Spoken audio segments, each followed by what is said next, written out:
TNPSC மற்றும் UPSC போன்ற குடிமைப் பணி தேர்வுகளுக்கு தயார் செய்யும் மாணாக்கர்களுக்கு எய்ம் டிஎன் சார்பாக என்னுடைய அன்பு கலந்த வணக்கங்கள். நான் உங்கள் கிஷோர்குமார்.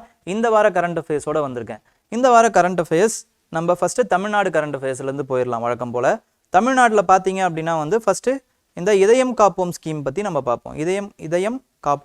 இதயம் காப்போம்னா உங்களுக்கே தெரியும். இப்போ இதயமில் ஃபஸ்ட்டு என்ன இம்பார்ட்டண்ட்டான பிரச்சனை வரும்? Heart attack. அந்த ஹார்ட் அட்டாக் வராமல் காப்பாற்றுறாங்க இந்த ஸ்கீமில். அவ்வளோதான். ஓகேங்களா? ஃபஸ்ட்டு இந்த ஸ்கீம் எப்போ லான்ச் ஆகிருக்குங்கிறத பார்ப்போம். இந்த ஸ்கீம் லான்ச் ஆனது போன வருஷம் ஜூன் 2023. இதை கேட்கறதுக்கு நிறைய வாய்ப்புகள் இருக்குது. டிஎன்பிஎஸ்சியில் டேட்ஸ் அண்ட் இயர்ஸ் வச்சு கேட்பாங்க. ஓகேங்களா? ஒரு ஸ்கீம்.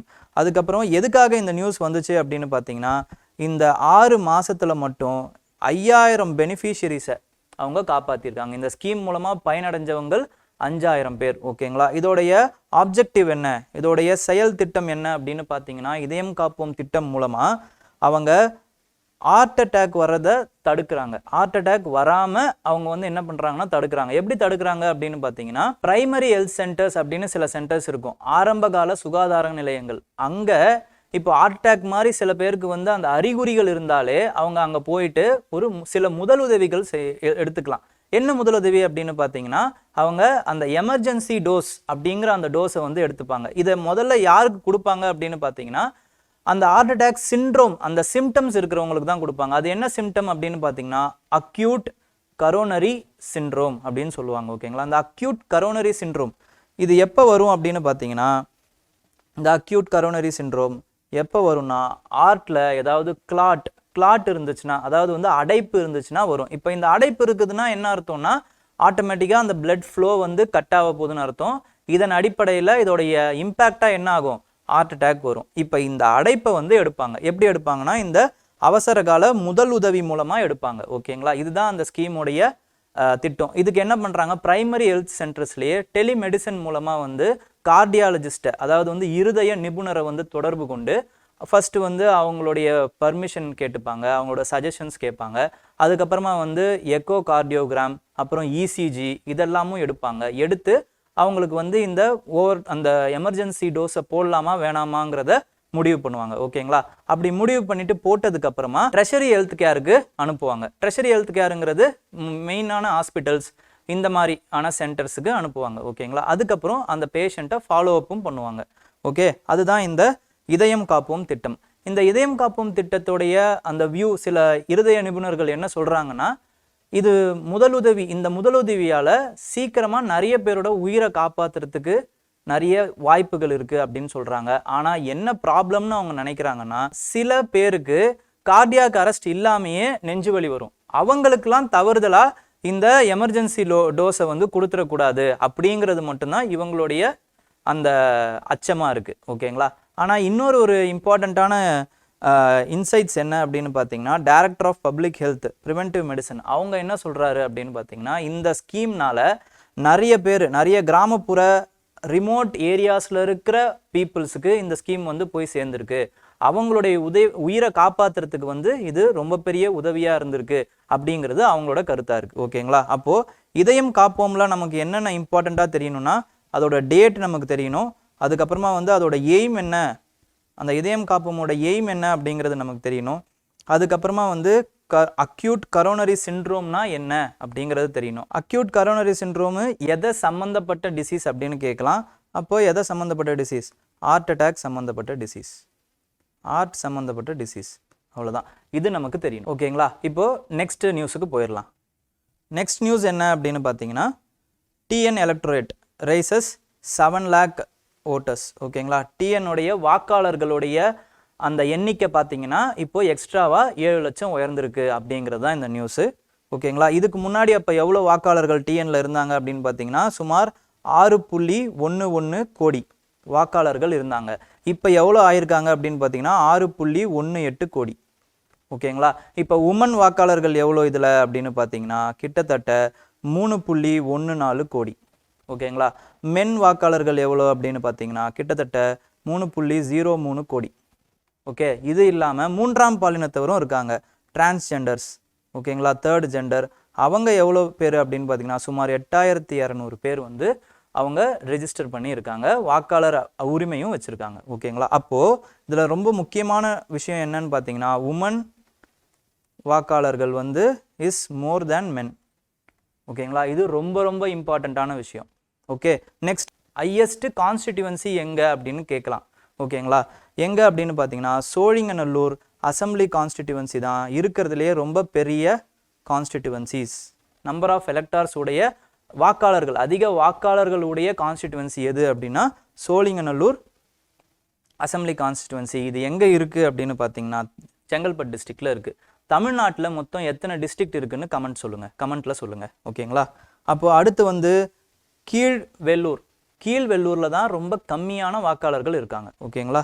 ரொம்ப கம்மியான வாக்காளர்கள். அப்புறம் செகண்ட் ஹையஸ்ட் எங்கே இருக்காங்கன்னா கவுண்டம்பாளையம் அசம்பிளி கான்ஸ்டிடியூவன்சி. இது எங்கே இருக்குன்னா கோயம்புத்தூர் டிஸ்ட்ரிக்டில் இருக்குது. கீழ்வெள்ளூர் எங்கே இருக்குது அப்படின்னு பார்த்தீங்கன்னா நாகப்பட்டினம் டிஸ்ட்ரிக்டில் இருக்குது. இதெல்லாம் ரொம்ப இம்பார்ட்டண்ட்டாக நமக்கு தெரிய வேண்டிய விஷயங்கள். ஓகேங்களா? இப்போது கொஸ்டினுக்கு போயிடலாம். Consider the following statement about Tamil Nadu's electorate. ஓகேங்களா? Tamil Nadu's electorate as per the latest revision. First statement, the Tamil Nadu women electors are more than men electors. இது கரெக்ட், இப்போ தான் நம்ம பார்த்தோம். ஓகேங்களா? Sholinganallur assembly constituency as the highest number of electors. Yes, it is also correct. அதுக்கப்புறம் harbour assembly lowest இல்லை, கீழ்வெள்ளூர் தான் வந்து நமக்கு லோவஸ்ட். ஓகேங்களா? அதனால் வந்து கீழ்வெள்ளூர் தான் லோவஸ்ட்டு. அதனால் தேர்ட் ஸ்டேட்மெண்ட் கிடையாது. தேர்ட் ஸ்டேட்மெண்ட்டை எலிமினேட் பண்ணிட்டோம் அப்படின்னா answer is D. Okay, next வந்து நெக்ஸ்ட் நியூஸ் என்ன அப்படின்னு பார்த்தீங்கன்னா, தமிழகத்தின் கழுகுகளின் எண்ணிக்கை அதிகரிப்பு. ஓகே, தமிழகத்தில் கழுகுகளின் எண்ணிக்கை அதிகரிப்பு அப்படின்ற ஒரு நியூஸ் வந்திருக்கு. இப்போ நம்ம கழுகுகள் பற்றி ரொம்ப விரிவாகவே பார்ப்போம். ஓகேங்களா? இப்போது ஃபஸ்ட்டு வந்து கழுகு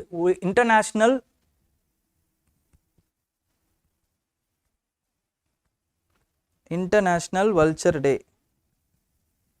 வல்ச்சர் அவேர்னஸ் டே அப்படின்னு ஒரு டே வந்து நம்ம கொண்டாடுறோம். எப்போ தெரியுங்களா?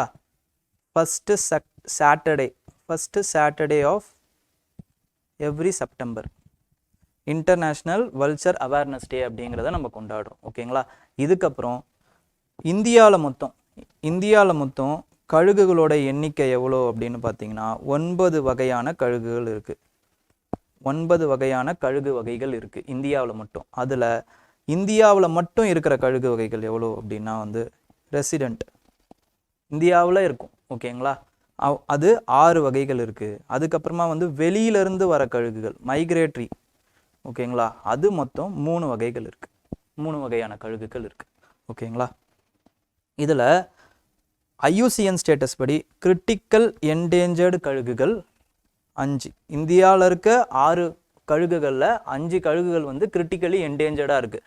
அதனால தான் நம்ம இந்த கழுகுகளை பற்றி ரொம்ப இம்பார்ட்டண்ட்டாக படிக்கிறோம். ஓகேங்களா? அது என்னென்ன வகை கழுகுகள் அப்படின்னு பார்த்தீங்கன்னா ஒயிட் ரம்ப்டு, செகண்ட் வந்து லாங் பில்டு. இதோட டிஸ்கிரிப்ஷன் வச்சு தான் இதோட பேர் வச்சுருக்காங்க. ஒயிட் ரம்ப்னா ஒயிட் கலரில் இருக்கும், அவ்வளோதான். ஓகேங்களா? கழுத்து ஒயிட் கலரில் இருக்கும். பில் அப்படிங்கிறது என்னென்னா அதோட அழகு. ஓகேங்களா? அழுகுன்னு சொல்லுவாங்க. ஓகேங்களா? அந்த மூக்கு வந்து எப்படி இருக்கும் அப்படின்னு பார்த்தீங்கன்னா லாங்காக இருக்குது. அதனால் வந்து அது லாங் பில்டு அப்படின்னு சொல்கிறாங்க. அடுத்து வந்து தேர்டு வந்து ஸ்லெண்டர் பில்டு. ஸ்லெண்டர்னால் வந்து ரொம்ப சப்பையாக இருக்கும்னு அர்த்தம். ஓகேங்களா? Slender build. அதுக்கப்புறமா வந்து ரெட் ஹெடட், மண்டை வந்து சிகப்பாக இருக்கும். ஓகே, இப்போ ரெட் ஹெடட் அப்படின்னும் போது சிகப்பாக இருக்குது, அப்போது அது க்ரௌன் மாதிரி இருக்குது அப்படிங்கிறதுனால அதை ஏஷியன் கிங் அப்படின்னும் சொல்கிறாங்க. Asian king. ஓகேங்களா? 5th ஒன் இந்தியன் வல்ச்சர்னே ஒரு வல்ச்சர் இருக்குது. அதுக்கப்புறம் 6th ஒன் அது வந்து என்னன்னு பார்த்தீங்கன்னா இஜிப்சியன் வல்ச்சர். இது மட்டும் என்டேஞ்சர்டு கேட்டகரியில் இருக்குது. ஓகேங்களா? என்டேஞ்சர்டு கேட்டகரியில் இருக்குது. அடுத்து மைக்ரேட்டரி ஸ்பீசிஸில் பார்த்தீங்க அப்படின்னா வந்து சினேரியஸ் அப்படின்னு ஒரு கழுகு வகை இருக்குது. சினேரியஸ். அதுக்கப்புறம் ஹிமாலயன் இருக்குது, ஆனால் இது மைக்ரேட்டரி பேர்டு. ஓகே, அதுக்கப்புறமா வந்து கிரிஃபான் அப்படின்னு ஒரு கழுகு வகை இருக்குது. இது எல்லாமே வெளியே இருந்து வர்றதுனால நியர் த்ரெட்டண்டாக இருக்கு. ஓகேங்களா, ரொம்ப இம்பார்ட்டன்ட். அப்போ இந்தியாவில் மொத்தம் 9 வகையான கழுகுகள் இருக்கு. அதில் 6 உள்ள இருக்கு, 3 வெளியே இருக்கு, 5 கிரிட்டிக்கலி என்டேஞ்சர்டாக இருக்கு, ஒன்னே எஜிப்சியன் வல்ச்சர் அது மட்டும் என்டேஞ்சர்டாக இருக்கு. இப்போ என்டேஞ்சர்டை மட்டும் நீங்கள் ஞாபகம் வச்சுக்கிட்டீங்கன்னா போதுமானது. Egyptian vulture endangered. Okay, next வந்து மைக்ரேட்டரி, அது வந்து பார்த்தீங்க அப்படின்னா வந்து நியர் த்ரெட்டன்ல இருக்கு. ஓகே, நெக்ஸ்ட் வந்து என்ன இம்பார்ட்டன்ட்னா, இந்த கழுகுகள் மொத்தமாக ஒரு 30 வருஷத்துக்கு முன்னாடி, அதாவது வந்து சுமார் 1970களில் பார்த்தீங்க அப்படின்னா வந்து 40 மில்லியனாக இருந்த கழுகு வகைகள் 40 மில்லியன் இன் நம்பர்ஸில் இருந்தது. இப்போது ரொம்ப ரொம்ப குறைஞ்சி கிரிட்டிக்கலி என்டேஞ்சர்ட் அளவுக்கு வந்துருச்சு. ஓகேங்களா, ஏன் வந்து அப்படின்னு பார்த்தீங்கன்னா இதுக்கு முக்கியமான காரணம் ஒரு வெட்டினரி ட்ரக், கேட்டில் ட்ரக். ஓகேங்களா, வெட்டினரி ட்ரக் கேட்டிலுக்கு அதை வந்து யூஸ் பண்ணுவாங்க. வெட்டினரி ட்ரக், அந்த ட்ரக்குக்கு பேர் என்ன அப்படின்னு பார்த்தீங்கன்னா டிக்ளோஃபெனாக். இந்த ட்ரக்னால தான் வந்து என்னாச்சு அப்படின்னு பார்த்தீங்கன்னா அதுக்கு அதோடைய ஆயுசு குறைஞ்சிருச்சு, அதோடைய நம்பர்ஸ் வந்து குறைஞ்சிருச்சு. ஓகே, ஏன் குறையுதுன்னா இந்த இந்த இந்த ட்ரக்கை வந்து கேட்டில்ஸ்க்கு வந்து கொடுப்பாங்க. இந்த கேட்டில்ஸுக்கு ஒன்றும் ஆகாது. ஆனால் இந்த ட்ரக்கை இந்த வல்ச்சர்ஸ் வந்து சாப்பிடும்போது இந்த கேட்டில்ஸ் வந்து இறக்கும் இல்லைங்களா, அப்போ வந்து இந்த கேட்டில்ஸை வந்து கொத்தி சாப்பிடும்போது அந்த ட்ரக் வந்து இந்த வல்ச்சருக்கு போகுது. இதனால் அதுக்கு கிட்னி ஃபெயிலியர் ஆகுது. கிட்னி ஃபெயிலியர் சாப்பிட்ட 24 மணி நேரத்தில் அதுங்க எல்லாமே இறந்து போயிடுது. ஓகேங்களா, இதனால தான் இந்த வல்ச்சரோட எண்ணிக்கை குறைஞ்சிருச்சு. அதுக்கப்புறமா Indian ministry of environment, forest and climate change இவங்க 2020 to 25 national action plan for vulture conservation அப்படின்னு ஒரு பிளானை போட்டிருக்காங்க. ஓகேங்களா, வல்ச்சர் கன்சர்வேஷன் இந்த பிளானை போட்டிருக்காங்க. ஓகேங்களா, இது ரொம்ப இம்பார்ட்டண்ட்டான பிளான். இப்போ நம்ம நியூஸ் என்ன அப்படிங்கிறத பார்த்துருவோம். நியூஸ் என்னன்னா, தமிழகத்தில் கழுகுகள் எண்ணிக்கை அதிகரிப்பு. அப்போது என்ன எப்படி அப்படின்னு பார்த்தீங்கன்னா, எப்படி தேர்ந்தெடுத்தாங்க, எப்படி சொல்கிறாங்க அப்படின்னா, தமிழகத்தில் வந்து என்ன பண்ணியிருக்காங்கன்னா கழுகுகளுடைய சர்வே எடுத்திருக்காங்க. தமிழகம் மட்டும் இல்லை, யார் யார் அப்படின்னு பார்த்தீங்கன்னா தமிழ்நாடு, கேரளா, கர்நாடகா இவங்க எல்லா வனத்துறையினருமே சேர்ந்து என்ன பண்ணியிருக்காங்க அப்படின்னு பார்த்தீங்கன்னா கழுகுகளுடைய சர்வே எடுத்திருக்காங்க. ஓகேங்களா, இப்போது இந்த சர்வேயை பொறுத்த வரைக்கும் இந்த சர்வேல இருக்கிற இந்த நம்பர்ஸ்லாம் ரொம்ப இம்பார்ட்டன்ட் இல்லை. இந்த 3 பேரும் சேர்ந்து இந்த ஜாயின் சர்வே பண்ணியிருக்காங்க அப்படிங்கிற அந்த விஷயம் ரொம்ப முக்கியம். ஏன் ஜாயின் சர்வே பண்ணாங்கன்னா இந்த கழுகுகள் வந்து நீலகிரி பயோஸ்பியரில் தான் அதிகமாக இருக்குது. ஓகேங்களா, அப்போது நீலகிரி பயோஸ்பியர் வந்து இந்த 3 மாநிலத்துக்கும் வந்து பொதுவாக இருக்குது. அதனால் வந்து பொதுவாகவே என்ன பண்ணிடுறாங்க அப்படின்னு பார்த்து வனத்துறையினர் வந்து பொதுவாகவே சர்வே எடுத்துடுறாங்க. அப்போ எந்தெந்த வனத்துலலாம் வந்து சர்வே எடுத்திருக்காங்க அப்படின்னு பார்த்தீங்கன்னா நாகர்ஹோல், அப்புறம் பந்திப்பூர், இது வந்து கர்நாடகாவில் இருக்குது. அதுக்கப்புறம் சத்தியமங்கலம், இது வந்து பார்த்தீங்க அப்படின்னா தமிழ்நாட்டில் இருக்குது. வயநாடு பார்த்தீங்கன்னா கேரளாவில் இருக்குது. எக்ஸாம்பிளுக்கு சொல்லணும் அப்படின்னா இப்போது இது வந்து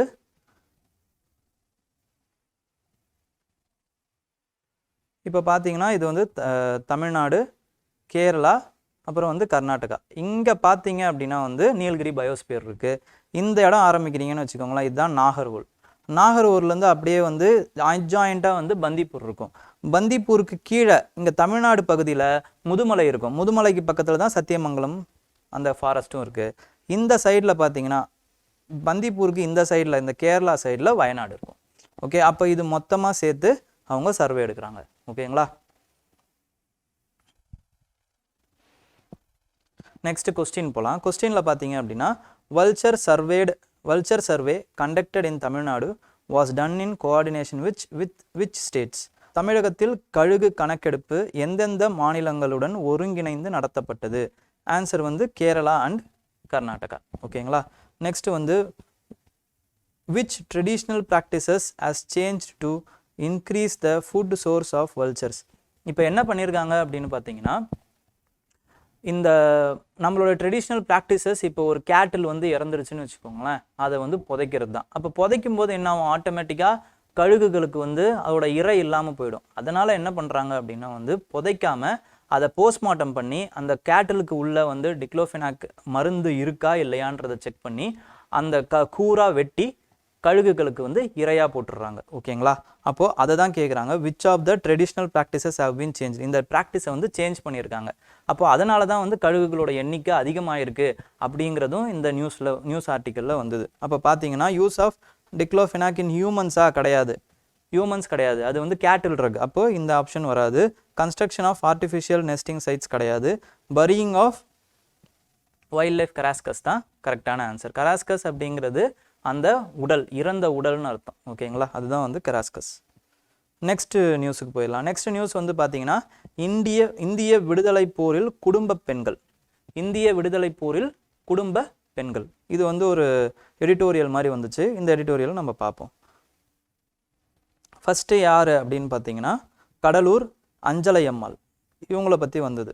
ஃபஸ்ட்டு இந்த ஆர்டிக்கல் எப்படி ஆரம்பிச்சது அப்படின்னு பார்த்தீங்கன்னா, இந்திய சுதந்திர போர் இல்லைனா வந்து எந்த ஒரு சுதந்திர போராக இருந்தாலுமே வந்து ஒரு ஆதிக்கத்துக்கு எதிரான ஒரு மனநிலையை தான் மக்கள் வந்து வெளிப்படுத்துகிறாங்க.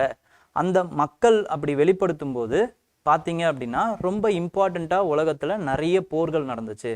அதில் ஃப்ரெஞ்சு ரெவல்யூஷன்லேருந்து இண்டஸ்ட்ரியல் ரெவல்யூஷனுக்கு எதிராக கிளர்ச்சி அடைஞ்சதுலேருந்து, அதாவது வந்து கம்யூனிச சித்தாந்தங்கள் மூலமாக வந்து மக்கள் வந்து திரண்டிருந்தாங்க. அதே மாதிரி இந்தியாவிலையும் அந்த தாக்கங்கள் ஏற்பட்டுச்சு. அந்த ஐடியாலஜி வந்து இந்தியாவிலையும் இருந்தது. அந்த தாக்கத்தை வந்து எடுத்துக்கிட்டு ஒரு இன்ஸ்பிரேஷனாக எடுத்துக்கிட்டு இந்தியன் லீடர்ஸ் வந்து மக்களுக்கு அறிவூட்டி நேஷ்னலிசத்தை வந்து மக்களுக்கு செலுத்தி அந்நிய சக்திகளை விரட்டினாங்க. அப்படி விரட்டும் பொழுது ஆண்களுக்கு இணையாக பெண்களும் தோளோடு தோல் நின்று அதற்கு சலைச்சவங்க, அவங்களுக்கு சலைச்சவங்க இல்லை அப்படிங்கிறத வந்து எல்லாருக்கும் சொன்னாங்க. அதில் 3 இம்பார்ட்டண்ட்டான பெண்கள் ரொம்ப இம்பார்ட்டண்ட்டாக செயல்பட்டுருக்காங்க தமிழ்நாட்டை பொறுத்த வரைக்கும் அப்படின்னு இந்த ஆர்டிக்கல் வந்து தொடங்குச்சு. அப்போ அந்த இதெல்லாம் நமக்கு ரொம்ப பெருசாக தேவையில்லைங்கிறதுனால அந்த பெண்களுடைய கான்ட்ரிபியூஷன் என்ன அப்படிங்கிறத மட்டும் நம்ம பார்த்துருவோம். இது உங்களுக்கு மெயின்ஸுக்கும் யூஸ் ஆகும், மேபி பிலிம்ஸில் கேட்குறதுக்கும் வாய்ப்புகள் இருக்குது. ஃபஸ்ட்டு இம்பார்ட்டண்ட்டான பெண்மணி யார் அப்படின்னு பார்த்தீங்கன்னா அஞ்சலை அம்மாள், கடலூர் அஞ்சலை அம்மாள். இவங்களோட இது என்னன்னா, இவங்க வந்து ஃபஸ்ட்டு அந்த நீல் ஸ்டாச்சு ரிமூவல் ப்ரொட்டஸ்ட்டில் வந்து ஃபஸ்ட்டு கலந்துக்கிட்டாங்க. நீல் ஸ்டாச்சு ரிமூவல் அப்படிங்கிறது என்னென்னா, கர்னல் நீல் அப்படிங்கிறவர் வந்து அவரோட ஸ்டாச்சு வந்து மவுண்ட் ரோடில் இருந்துச்சு. ஓகேங்களா? இவர் யார் அப்படின்னு பார்த்தீங்கன்னா 1857 சிப்பாய் கிளர்ச்சி அப்படின்னு ஒரு கிளர்ச்சி நடந்துச்சுன்றது உங்கள் எல்லாருக்குமே தெரியும். ஓகேங்களா? சிப்பாய் மியூட்டனி அப்படின்னு சொல்லுவாங்க. இந்த சிப்பாய் மியூட்டனியில் லக்னோவில் இவர் பல அட்ராசிட்டிஸ் பண்ணியிருக்காரு. என்ன பண்ணார் அப்படின்னா வந்து நிறைய பேரை வந்து குன்று குவிச்சார். யாரெல்லாம் வந்து பிரிட்டிஷுக்கு எதிராக வந்து கிளர்ச்சி செஞ்சாங்களோ எல்லாரையுமே இவர் வந்து கொன்னார். இவரை என்ன பண்ணாங்க அப்படின்னு பார்த்தீங்கன்னா சீஜ் ஆஃப் லக்னோ முற்றுகையிட்டப்ப இவரை வந்து கொன்னுட்டாங்க சிப்பாய்கள். ஓகேங்களா? இவரை வந்து என்னன்னு சொல்லுவாங்கன்னா மக்கள் வெறுப்போட புச்சர் ஆஃப் லக்னோ, அலகாபாத் அப்படின்னு சொல்லுவாங்க. புச்சர் ஆஃப் அலகாபாத், அதாவது வந்து அலகாபாத்தின் கசாப்பு கடைக்காரன் அப்படிங்கிற மாதிரி சொல்லுவாங்க. ஓகே, அப்போ இவரோட சிலையை என்ன பண்ணாங்க அப்படின்னு பார்த்தீங்கன்னா மவுண்ட் ரோடில் வந்து வச்சுருந்தாங்க. இது வந்து நம்மளோட இந்திய மக்களை அவமதிக்கும் செயலாக இருக்குது அப்படிங்கிறதுக்காக இந்த இவருடைய சிலையை வந்து நீக்கணும் அப்படின்னு ஒரு சத்தியாகிரக வழியில் போராட்டம் நடத்தினாங்க. அதில் இவங்க கலந்துக்கிட்டாங்க. இதுதான் நீல் ஸ்டாச்சு ரிமூவலுடைய இம்பார்ட்டண்ட்டான விஷயம். இந்த நீல் ஸ்டாச்சு இப்போ எங்கே இருக்குங்கிறதும் ரொம்ப ரொம்ப இம்பார்ட்டண்ட். என்னன்னு பார்த்தீங்கன்னா ராஜாஜி ஆட்சியில் 1937 காங்கிரஸ் ரூல் வந்தது இல்லைங்களா, 2.5 வருஷம் ரூல். அப்போ வந்து என்னாச்சு அப்படின்னு பார்த்தீங்கன்னா இந்த நீல் ஸ்டாச்சுவை எடுத்து மெட்ராஸ் மியூசியத்தில் ராஜாஜி வச்சார். இன்னமும் வந்து ஆந்த்ரோபாலஜிக்கல் டிபார்ட்மெண்ட்டில் இந்த ஸ்டாச்சு வந்து இருக்குது. ஓகேங்களா?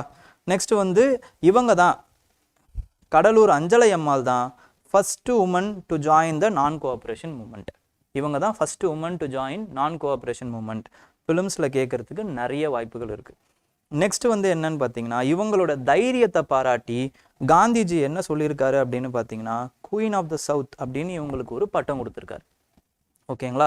நெக்ஸ்ட் இம்பார்ட்டண்ட்டான பெண் யார் அப்படின்னு பார்த்தீங்கன்னா திருப்பூர் எஸ் சுந்தராம்பா. ஓகேங்களா? திருப்பூர் எஸ்.என். சுந்தராம்பாள். இவங்க வந்து ஒரு பணக்கார குடும்பத்தில் பிறந்தாலுமே ஃப்ரீடம் ஸ்ட்ரகிளில் தன்னை வந்து இணைச்சிக்கிட்டாங்க. அது மட்டும் இல்லாமல் இவங்க சத்தியாகிரகா மூமெண்ட் 1941 சத்தியாகிரகா மூமெண்ட் அப்போ கலந்துக்கிட்டு ஜெயிலில் போய் இருந்திருக்காங்க. அது என்ன, அந்த 1941 என்ன சத்தியாகிரகா மூமெண்ட் நடந்துச்சு அப்படின்னு பார்த்தீங்கன்னா இண்டிவிஜுவல் சத்தியாகிரகா. இது ஏன் நடந்துச்சு, இது எப்போ லான்ச் பண்ணாங்க, ஏன் லான்ச் பண்ணாங்கன்னா 1940s அப்போ என்ன ஆச்சுன்னா உலகப் போர் நடந்துக்கிட்டு இருக்க சூழ்நிலை. அப்போ பிரிட்டிஷுக்கு அதுக்கு ஆல்ரெடி வந்து ஒரு ப்ரெஷர் இருந்துச்சு. அப்போது மேலும் ப்ரெஷர் வந்து பிரிட்டிஷுக்கு கொடுக்கணும், ஆனால் ரொம்ப கொடுக்கக்கூடாது அப்படிங்கிறதுக்காகவும் தன்னுடைய பேச்சுரிமையை வந்து ஃப்ரீடம் ஆஃப் ஸ்பீச்சை வந்து நிலைநாட்டிக்கணும் அப்படிங்கிறதுக்காகவும் காந்தி வந்து என்ன பண்ணுறாருன்னா வந்து இந்த இண்டிவிஜுவல் சத்தியாகிரகாவை லான்ச் பண்ணுறாரு. ஒருத்தர் போய் பிரிட்டிஷுக்கு எதிராக பேசும்போது பிரிட்டிஷுக்கு எதிராக பேசிட்டாங்கன்னு பிரிட்டிஷ் ஒருத்தரை கைது செய்வாங்க. அவரோட பிளேஸில் இன்னொருத்தர் போய் உட்காந்து திருப்பி அதே மாதிரியே பேசி பிரிட்டிஷுக்கு எதிராக பேசுறது. இதே மாதிரி பேசி கைதாகிறது.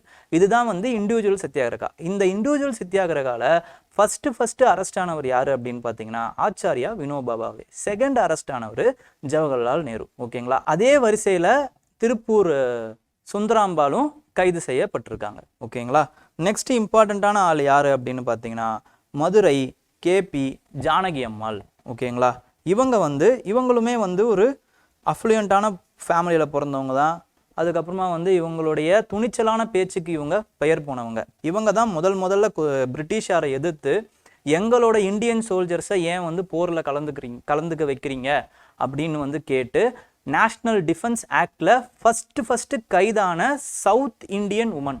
ஓகேங்களா. First south Indian woman to be get arrested in defense of India Act. ஓகேங்களா. அது மட்டும் இல்லாமல் இவங்க she played significant role in Harvey mill ஸ்ட்ரகிள்லையும் வந்து பார்த்தீங்க அப்படின்னு மதுரை ஹார்வி மில் ஸ்ட்ரகிள் இதுலேயுமே வந்து இவங்களுடைய பங்களிப்பு ரொம்ப இம்பார்ட்டண்ட்டான இது. இந்த ஸ்ட்ரகிள் எதுக்கு அப்படின்னு பார்த்தீங்கன்னா ரெகுலரைசேஷன் ஆஃப் வேஜஸ். இதுக்காக தான் இவங்க வந்து ஸ்ட்ரகிள் பண்ணியிருக்காங்க. Regularisation of wages. ஓகேங்களா. அதுக்கப்புறம் she also was against feudalism எதிர்த்தும் பண்ணையார்த்துவத்தை எதிர்த்தும் இவங்க வந்து சண்டை போட்டிருக்காங்க. ஓகேங்களா. இவங்க அது மட்டும் இல்லாமல் ஒரு மேடை நாடகம் போடுறவங்க. ஓகேங்களா. இவங்க அதனால் பல பாடல்கள் பிரிட்டிஷாருக்கு எதிராக பல பாடல்கள் வந்து பாடியிருக்காங்க. அதில் ஒன்று இம்பார்ட்டண்ட்டான பாடல் 12 வயசுலேயே பாடினாங்க. என்ன அப்படின்னு பார்த்தீங்கன்னா வெக்கங்கெட்ட வெள்ளை கொக்குகளே விரட்ட வாரீங்களே அப்படின்னு ஒரு பாட்டு பாடியிருக்காங்க. இதெல்லாம் ரொம்ப இம்பார்ட்டன்ட் கிடையாது, பட் அந்த மாதிரி இவங்க வந்து நிறைய விஷயங்கள் பண்ணியிருக்காங்கங்கிறதுக்காக சொல்ல வரேன். ஓகேங்களா. அது மட்டும் இல்லாமல் இவங்க காங்கிரஸ் சோஷியலிஸ்ட் பார்ட்டியில் வந்து ஜாயின் பண்ணாங்க. காங்கிரஸ் சோஷியலிஸ்ட் பார்ட்டி, இந்த பார்ட்டி வந்து காங்கிரஸ் 1936 தொடங்கப்பட்ட இயக்கம். ஓகேங்களா. காங்கிரஸுக்குள்ளேயே இந்த காங்கிரஸ் சோஷியலிஸ்ட் பார்ட்டி தொடங்கினாங்க. அதில் இவங்க மெம்பராக இருந்தாங்க. அதுக்கு முன்னாடி இவங்க வந்து 1937 அதில் வந்து எம்எல்ஏ எலெக்ஷன்லையும் வந்து தேர்ந்தெடுக்கப்பட்டவங்க. தியாகி பென்ஷன் இவங்களுக்கு இண்டிபெண்டன்ஸ் ஆனதுக்கப்புறம் இவங்களுக்கு தியாகி பென்ஷன் வழங்கப்பட்டது. அதை இவங்க வந்து ரிஜெக்ட் பண்ணிட்டாங்க. ஓகேங்களா.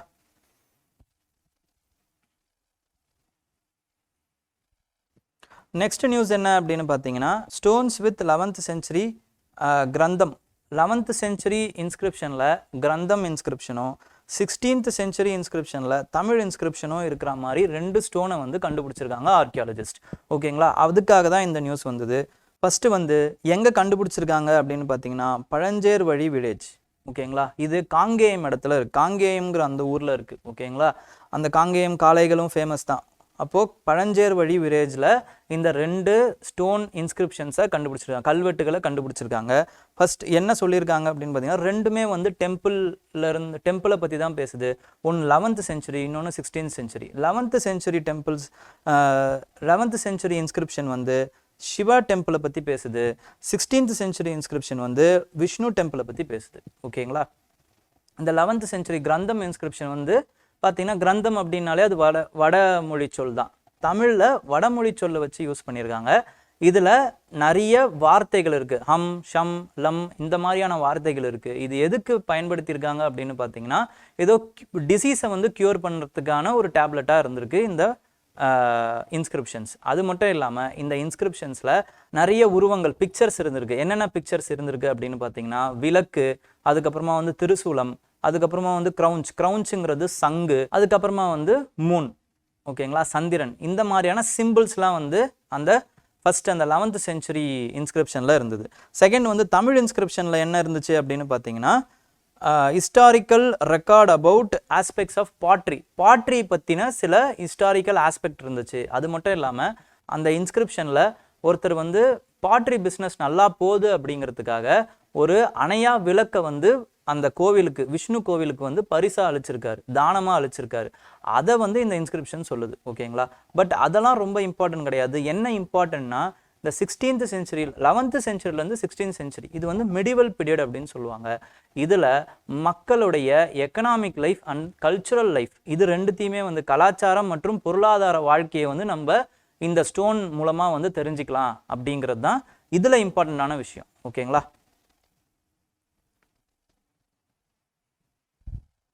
நெக்ஸ்ட் நியூஸ் என்ன அப்படின்னு பார்த்தீங்கன்னா தமிழகத்தில் முதலீடு, ஸ்பெயின் நிறுவனங்களுக்கு முதல்வர் மு.க. ஸ்டாலின் அழைப்பு.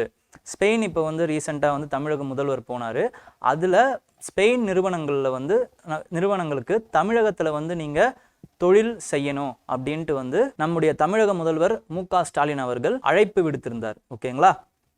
இப்போ அதை பற்றின நியூஸ் என்ன அப்படிங்கிறத பார்ப்போம். முதல்வர் ஸ்டாலின் என்னென்ன பற்றி பேசியிருந்தாரு அப்படின்னு பார்த்தீங்கன்னா ஸ்பெயினுக்கும் தமிழ்நாட்டுக்கும் சம்பந்தப்பட்ட இணைப்புகள் என்ன அப்படிங்கிறத பேசியிருந்தார். என்னென்ன இணைப்பு அப்படின்னு பார்த்தீங்கன்னா மொழி, கலாச்சாரம், அப்புறம் தொழில்துறையில் இருக்கிற முன்னேற்றங்கள், இதை பற்றி பேசியிருந்தார். ஃபர்ஸ்ட் வந்து மொழிக்கு வருவோம். மொழி பற்றி என்ன பேசியிருந்தாரு அப்படின்னு பார்த்தீங்கன்னா ஸ்பெயின் மொழி, ஸ்பானிஷ் மொழி இருக்குது பார்த்தீங்களா, அது உலகிலேயே 2வது அதிகமாக பயன்படுத்தக்கூடிய பேசக்கூடிய மொழியாக, பேச்சு எழுதக்கூடிய மொழியாக இருக்குது அப்படிங்கிறத சொல்லிட்டு நம்மளுடைய தமிழ் மொழியும் பார்த்தீங்க அப்படின்னா எங்களுடைய தமிழ் மொழியும் 5000 ஆண்டுகளுக்கு முன்னாடி இருந்த மூத்த மொழியாக இருக்குது. அது மட்டும் இல்லாமல் அது ஒரு கிளாசிக்கல் லாங்குவேஜ் அப்படிங்கிற அந்த தமிழுடைய பெருமையை பற்றி அங்கே இருக்கிற நிறுவனங்களிடம் எடுத்து வச்சிருக்காரு. அடுத்து என்ன சொன்னார் அப்படின்னு பார்த்தீங்கன்னா நம்மளுடைய கலாச்சார கூறுகள், அதாவது வந்து உங்களுக்கு எப்படி வந்து புல் ஃபைட்டோ காளை சண்டையோ அதே மாதிரி எங்களுக்கு ஜல்லிக்கட்டு அப்படின்னு அந்த கலாச்சார ஒற்றுமையை வந்து பறைசாற்றி இருக்காரு. இது மட்டும் இல்லாமல் ரீசண்டாக உங்களுக்கு இருக்கிற அந்த ஸ்பெயினில் இருக்கிற மாதிரியான அந்த ஸ்டேடியம், உலகத்தரம் வாய்ந்த ஸ்டேடியம் வந்து தமிழ்நாட்டிலையும் வந்து கட்டப்பட்டிருக்கு அப்படிங்கிறத ரீசெண்டாக திறக்கப்பட்ட கலைஞர் சென்டினரி அரினா, அதாவது கலைஞர் நூற்றாண்டு அரங்கத்தை பற்றி அவர் சொன்னார். அது எங்கே கட்டினாங்க அப்படிங்கிறத கமெண்ட்ல சொல்லுங்க, ஓகேங்களா. நெக்ஸ்ட் என்ன அப்படின்னு பார்த்தீங்கன்னா with respect to economic investment, பொருளாதார வளர்ச்சி பற்றியும் பேசியிருக்காரு. பார்த்தீங்கன்னா ஸ்பெயின் தான் யூரோப்பியன் ஒன்றியத்தில் 4வது மிகப்பெரிய பொருளாதாரம் அப்படிங்கிறத சொல்லியிருக்காரு. அது மட்டும் இல்லாமல் ஸ்பெயின் தான் தமிழகத்தோட 6வது மிகப்பெரிய வர்த்தக உறவு கொண்ட நாடாகவும் இருக்கு அப்படிங்கிறத சொல்லியிருக்காரு, ஓகேங்களா.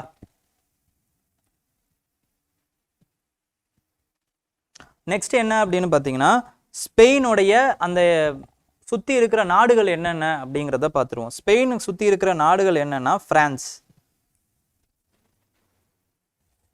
ஸ்பெயினை சுற்றி இருக்கிற நாடுகள் என்னன்னா ஃபர்ஸ்ட் வந்து பிரான்ஸ், ஓகேங்களா. செகண்ட் வந்து போர்ச்சுகல், ஓகேங்களா. இந்த 2 நாடுகளும் ஸ்பெயினை சுற்றி இருக்கு. ஸ்பெயினோட கேபிட்டல் என்ன அப்படின்னு பார்த்தீங்கன்னா மேட்ரிட். பிரான்ஸோட கேபிட்டல் என்ன அப்படின்னா வந்து பாரிஸ். போர்ச்சுகலோட கேபிட்டல் என்ன அப்படின்னு பார்த்தீங்கன்னா லிஸ்பன், ஓகேங்களா. இந்த ஸ்ட்ரெயிட் வந்து ரொம்ப ரொம்ப இம்பார்ட்டண்ட்டான ஸ்ட்ரெயிட். இந்த ஸ்ட்ரெயிட் தான் வந்து ஸ்ட்ரெயிட் ஆஃப் கிப்ரால்டர் அப்படின்னு சொல்லுவாங்க. இந்த ஸ்ட்ரெயிட் வழியாக தான் மெடிட்டேரியன் சீக்குள்ளே உள்ளே வர முடியும். இந்த ஸ்ட்ரெயிட் வழியாக உள்ளே வந்து தான் சூஸ் கேனல் வழியாக பாபெல் மண்டப் வழியாக மும்பைக்கு வர முடியும், ஓகேங்களா. அதுதான் வந்து இம்பார்ட்டண்ட்டான ட்ரேட் ரூட். நெக்ஸ்ட் வந்து இந்த இடத்த வந்து கட்டுப்படுத்துறது யார் அப்படின்னு பார்த்தீங்கன்னா ஸ்பெயினாக இருந்தால் இந்த இடத்த கட்டுப்படுத்துறது வந்து யூகே. ரொம்ப ரொம்ப இம்பார்ட்டண்ட், ஓகேங்களா. What is Spain's economic position in relation to Tamil Nadu? Spain is the 4th largest economy in the European Union and the 6th largest trading partner with Tamil Nadu. இதுதான் வந்து கரெக்டான ஆன்சர், ஓகே. நெக்ஸ்ட் வந்து என்ன news அப்படின்னு பார்த்தீங்கன்னா awards and விருதுகள், ஓகேங்களா. அதில் ஃபஸ்ட்டு அவார்டு என்ன அப்படின்னா வந்து நம்மாழ்வார் விருதுகள் பற்றின நியூஸ். 3 விவசாயிகளுக்கு நம்மாழ்வார் விருது தமிழக அரசு அறிவிப்பு. நம்மாழ்வார் விருது வந்து யாருக்கு கொடுப்பாங்க அப்படின்னு பார்த்தீங்கன்னா, விவசாயிகள் யாரெல்லாம் வந்து மண்ணை மாசுபடுத்தாமல் வந்து விவசாயம் பண்ணுறாங்களோ இவங்க எல்லாருக்குமே வந்து நம்மாழ்வார் விருது. அதில் சிறந்த விவசாயிகளுக்கு 3 விவசாயிகளை தேர்ந்தெடுத்து நம்மாழ்வார் விருது கொடுக்குறாங்க. ஓகேங்களா? அப்போது farmers who carry out agriculture work without polluting the soil. Okay, இவங்களுக்கு கொடுப்பாங்க. இவங்களுக்கு என்ன கொடுக்குறாங்கன்னா ப்ரைஸ் மணி கொடுக்குறாங்க, அதுக்கப்புறம் சர்டிஃபிகேட், அப்புறம் மெடல் கொடுக்குறாங்க. ஃபஸ்ட்டு, செகண்ட், தேர்ட் ப்ரைஸ் என்னென்ன ப்ரைஸ்னா 2.5 லட்சம், 1.5 லட்சம், 1 லட்சம் இவங்களுக்கு ப்ரைஸ் மணியாக கொடுக்குறாங்க. ஓகேங்களா?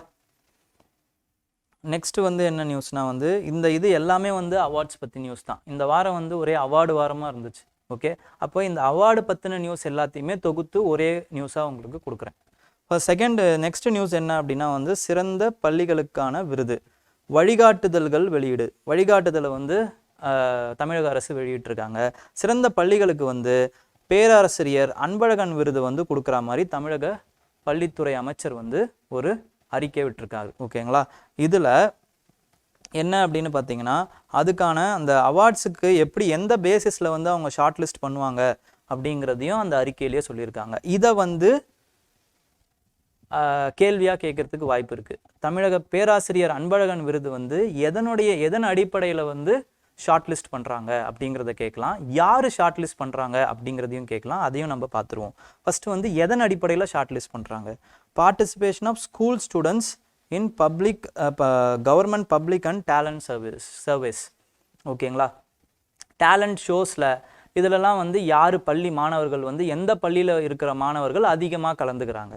அதுக்கப்புறமா வந்து daily learning teaching events, use of technology. Teaching அப்போ வந்து டெக்னாலஜியை பயன்படுத்தி எவ்வளோ ஈஸியாக வந்து மாணவர்களுக்கு வந்து டீச்சர்ஸ் வந்து சொல்லி கொடுக்குறாங்க. நெக்ஸ்ட் வந்து கோ கரிக்குலர் எக்ஸ்ட்ரா கரிக்குலர் ஆக்டிவிட்டீஸ், படிப்பு இல்லாமல் மற்ற இதர விஷயங்களில் வந்து மாணவர்கள் எவ்வளவு ஆக்டிவாக வந்து ஈடுபடுறாங்க. அதுக்கப்புறமா வந்து number of students enrolled in the higher education. ஒரு இடத்துல இருந்து ஹையர் எஜுகேஷனுக்கு என்ரோல்மெண்ட் எவ்வளோ பேர் ஆகுறாங்க, ப்ரைமரியிலேருந்து செகண்டரியிலேருந்து ட்ரெஷரி எவ்வளோ பேர் வந்து ஹையர் எஜுகேஷனுக்கு அந்த ஸ்கூல்லேருந்து மேலே போகிறாங்க அப்படிங்கிற அந்த ரேஷியோ. நெக்ஸ்ட் வந்து participation of students in sports and art festivals. Art ஃபெஸ்டிவல்லையும் ஸ்டூடெண்ட்ஸ் ஸ்போர்ட்ஸ்லேயும் வந்து எவ்வளோ ஆர்வமாக கலந்துக்கிறாங்க. அதுக்கப்புறமா வந்து அந்த ஸ்கூலோடைய இன்டர்னல் இன்ஃப்ராஸ்ட்ரக்சர் எப்படி இருக்குது, ஓகேங்களா, உள்கட்டமைப்பு, அந்த ஸ்கூலுடைய உள்கட்டமைப்பு எப்படி இருக்குது, இதெல்லாம் பொறுத்து அந்த ஸ்கூலுக்கு பேராசிரியர் அன்பழகன் விருது வந்து பள்ளி கல்வித்துறை வந்து கொடுக்குறாங்க. ஓகேங்களா? இதில் அதே மாதிரி அந்த ஆர்டினன்ஸில் வேறு என்ன சொல்லியிருக்காங்கன்னா, இந்த அவார்டு கொடுக்கறது யார் டிசைட் பண்ணுவாங்கன்னா டிஸ்ட்ரிக்ட் கிராண்ட் கமிட்டி தான் டிசைட் பண்ணுவாங்க. டிஸ்ட்ரிக்ட் கிராண்ட் கமிட்டி டிசைட் பண்ணுறாங்க. இவங்க ஸ்டேட் கிராண்ட் கமிட்டிக்கு கொடுத்துட்றாங்க. அந்த லிஸ்ட்டை வந்து ஃபார்வர்ட் பண்ணுவாங்க. டிசைட் பண்ணி ஃபார்வர்ட் பண்ணுறது ஸ்டேட் கிராண்ட் கமிட்டி. 1:2 இவங்க ரேஷியோவில் ரெக்கமெண்ட் பண்ணுவாங்க. ஓகேங்களா? நெக்ஸ்ட் இம்பார்ட்டண்ட்டான விஷயம் என்ன அப்படின்னு பார்த்தீங்கன்னா, 2 ஆண்டுகளுக்கான இலக்கிய மாமணி விருதுகள் அறிவிப்பு. மொத்தம் 9 பேருக்கு அறிவிச்சிருக்காங்க. இந்த நம்பர் முக்கியம் இல்லை, பட் எந்த நம்பர் முக்கியம் அப்படின்னு பார்த்தீங்கன்னா, ஒரு வருஷத்துக்கு 3 பீப்புளுக்கு தான் வந்து அவார்டு கொடுக்குறாங்க. 3 வருஷம் வந்து கொடுக்காமே, 2 வருஷம் கொடுக்காமே இருந்திருக்காங்க. அதனால் 3 வருஷத்துக்கு சேர்த்து 9 பேருக்கு கொடுத்துருக்காங்க. ஓகேங்களா? இதுக்கான ப்ரைஸ் மணி எவ்வளோ அப்படின்னு பார்த்தீங்கன்னா 5 லட்சம். அதுக்கப்புறமா வந்து கோல்டு மெடல் அது கூடவே சேர்த்து சர்டிஃபிகேட் ஆஃப் அப்ரிசியேஷனும் கொடுக்குறாங்க. ஓகே, இந்த அளவுக்கு இந்த நியூஸில் தெரிஞ்சால் போதும். யார் அந்த 9 பேர் யார் அப்படிங்கிறதுலாம் தெரிஞ்சிக்க வேண்டிய அவசியங்கள் கிடையாது. நெக்ஸ்ட் வந்து என்ன அப்படின்னு பார்த்தீங்கன்னா, with respect to Bharat Ratna, அப்புறமா வந்து பத்மபூஷன், பத்ம விபூஷன், பத்மஸ்ரீ, இந்த அவார்ட்ஸ்லாம் வந்தது. இந்த அவார்ட்ஸ் பற்றின ஒரு ஷார்ட் டிஸ்கிரிப்ஷன் என்னங்கிறத ஃபஸ்ட்டு பார்த்துருவோம். அதுக்கப்புறம் யார் வாங்கினாங்க என்ன அப்படிங்கிறத பார்க்கலாம். ஓகேங்களா? ஃபஸ்ட்டு வந்து பார்த்தீங்க அப்படின்னா வந்து பாரத் ரத்னா.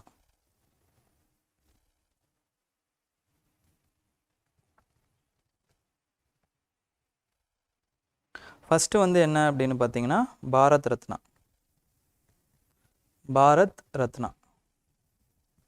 இந்த பாரத் ரத்னா தான் ஹையஸ்ட் சிவிலியன் அவார்டு,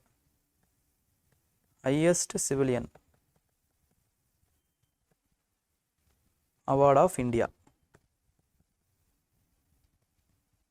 ஓகேங்களா?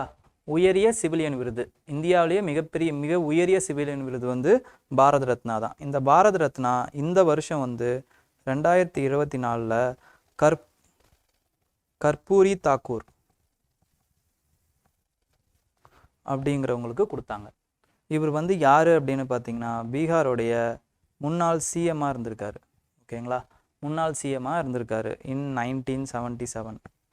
ஓகேங்களா, அந்த டைமில் பீகாரோடைய சிஎம்மாக இருந்திருக்காரு. இவருக்கு அந்த அவார்டை கொடுத்துருக்காங்க. ஃபஸ்ட்டு இந்த பாரத ரத்னா பற்றி சில விவரங்களை பார்த்துருவோம். ஃபஸ்ட்டு 49 பேருக்கு இது வரைக்கும் கொடுத்துருக்காங்க.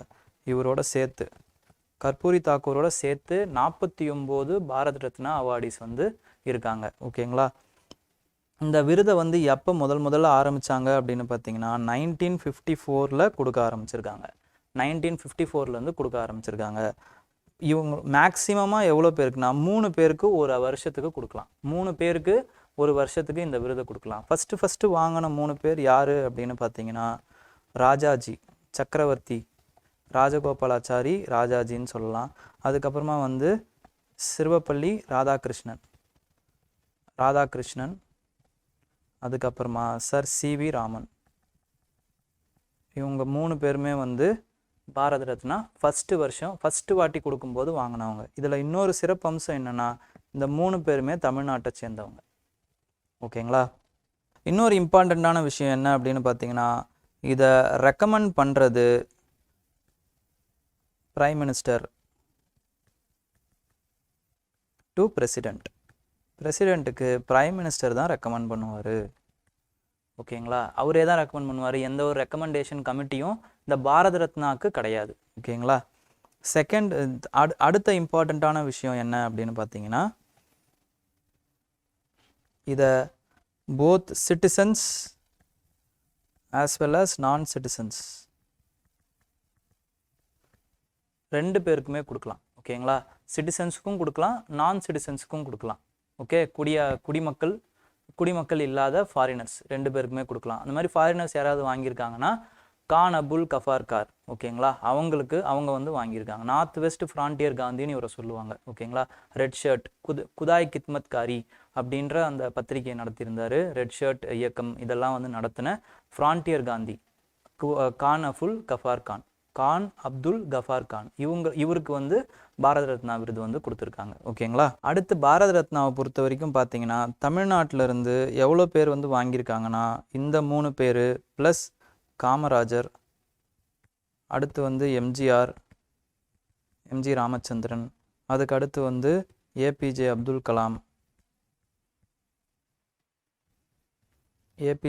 கலாம், அதுக்கப்புறம் சிதம்பரம் சுப்பிரமணியம்.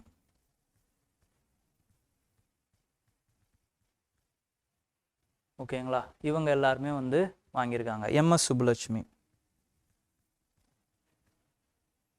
இவங்க எல்லாருமே வந்து பாரத ரத்னா வாங்கியிருக்காங்க தமிழகத்திலிருந்து. ஓகேங்களா, இந்த பாரத ரத்னாவுக்கு மானிட்ரி ப்ரைஸ் மணி, அதாவது வந்து காசு எதுவுமே கொடுக்க மாட்டாங்க. No monetary. ஓகேங்களா, அதே மாதிரி ஆர்டிக்கல் 18 படி ஆர்டிக்கல் 18 என்னது? அபாலிஷன் ஆஃப் டைட்டில்ஸ் இல்லைங்களா?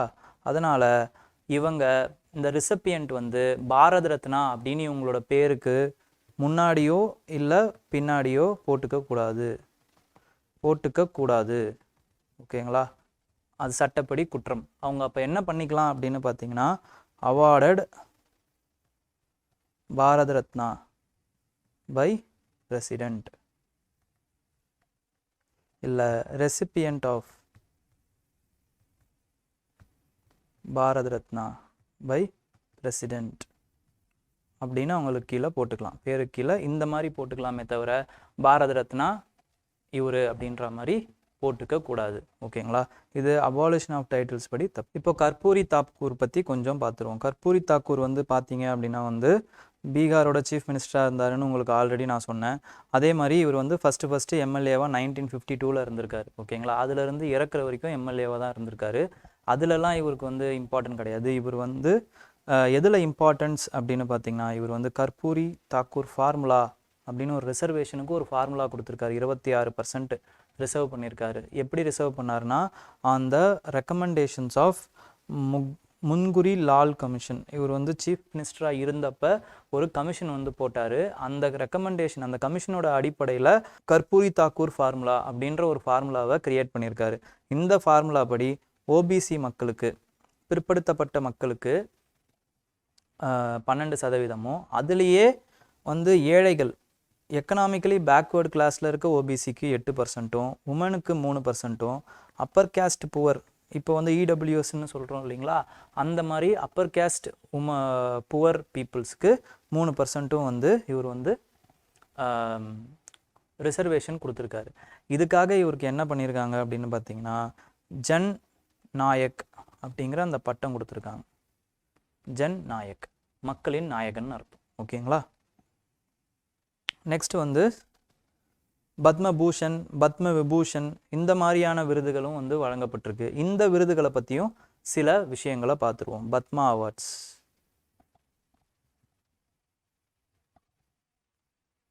இந்த பத்மா அவார்ட்ஸ் பார்த்தீங்க அப்படின்னா வந்து இதுவும் 1954 தான் ஃபஸ்ட்டு வந்து தொடங்கப்பட்ட அவார்டு.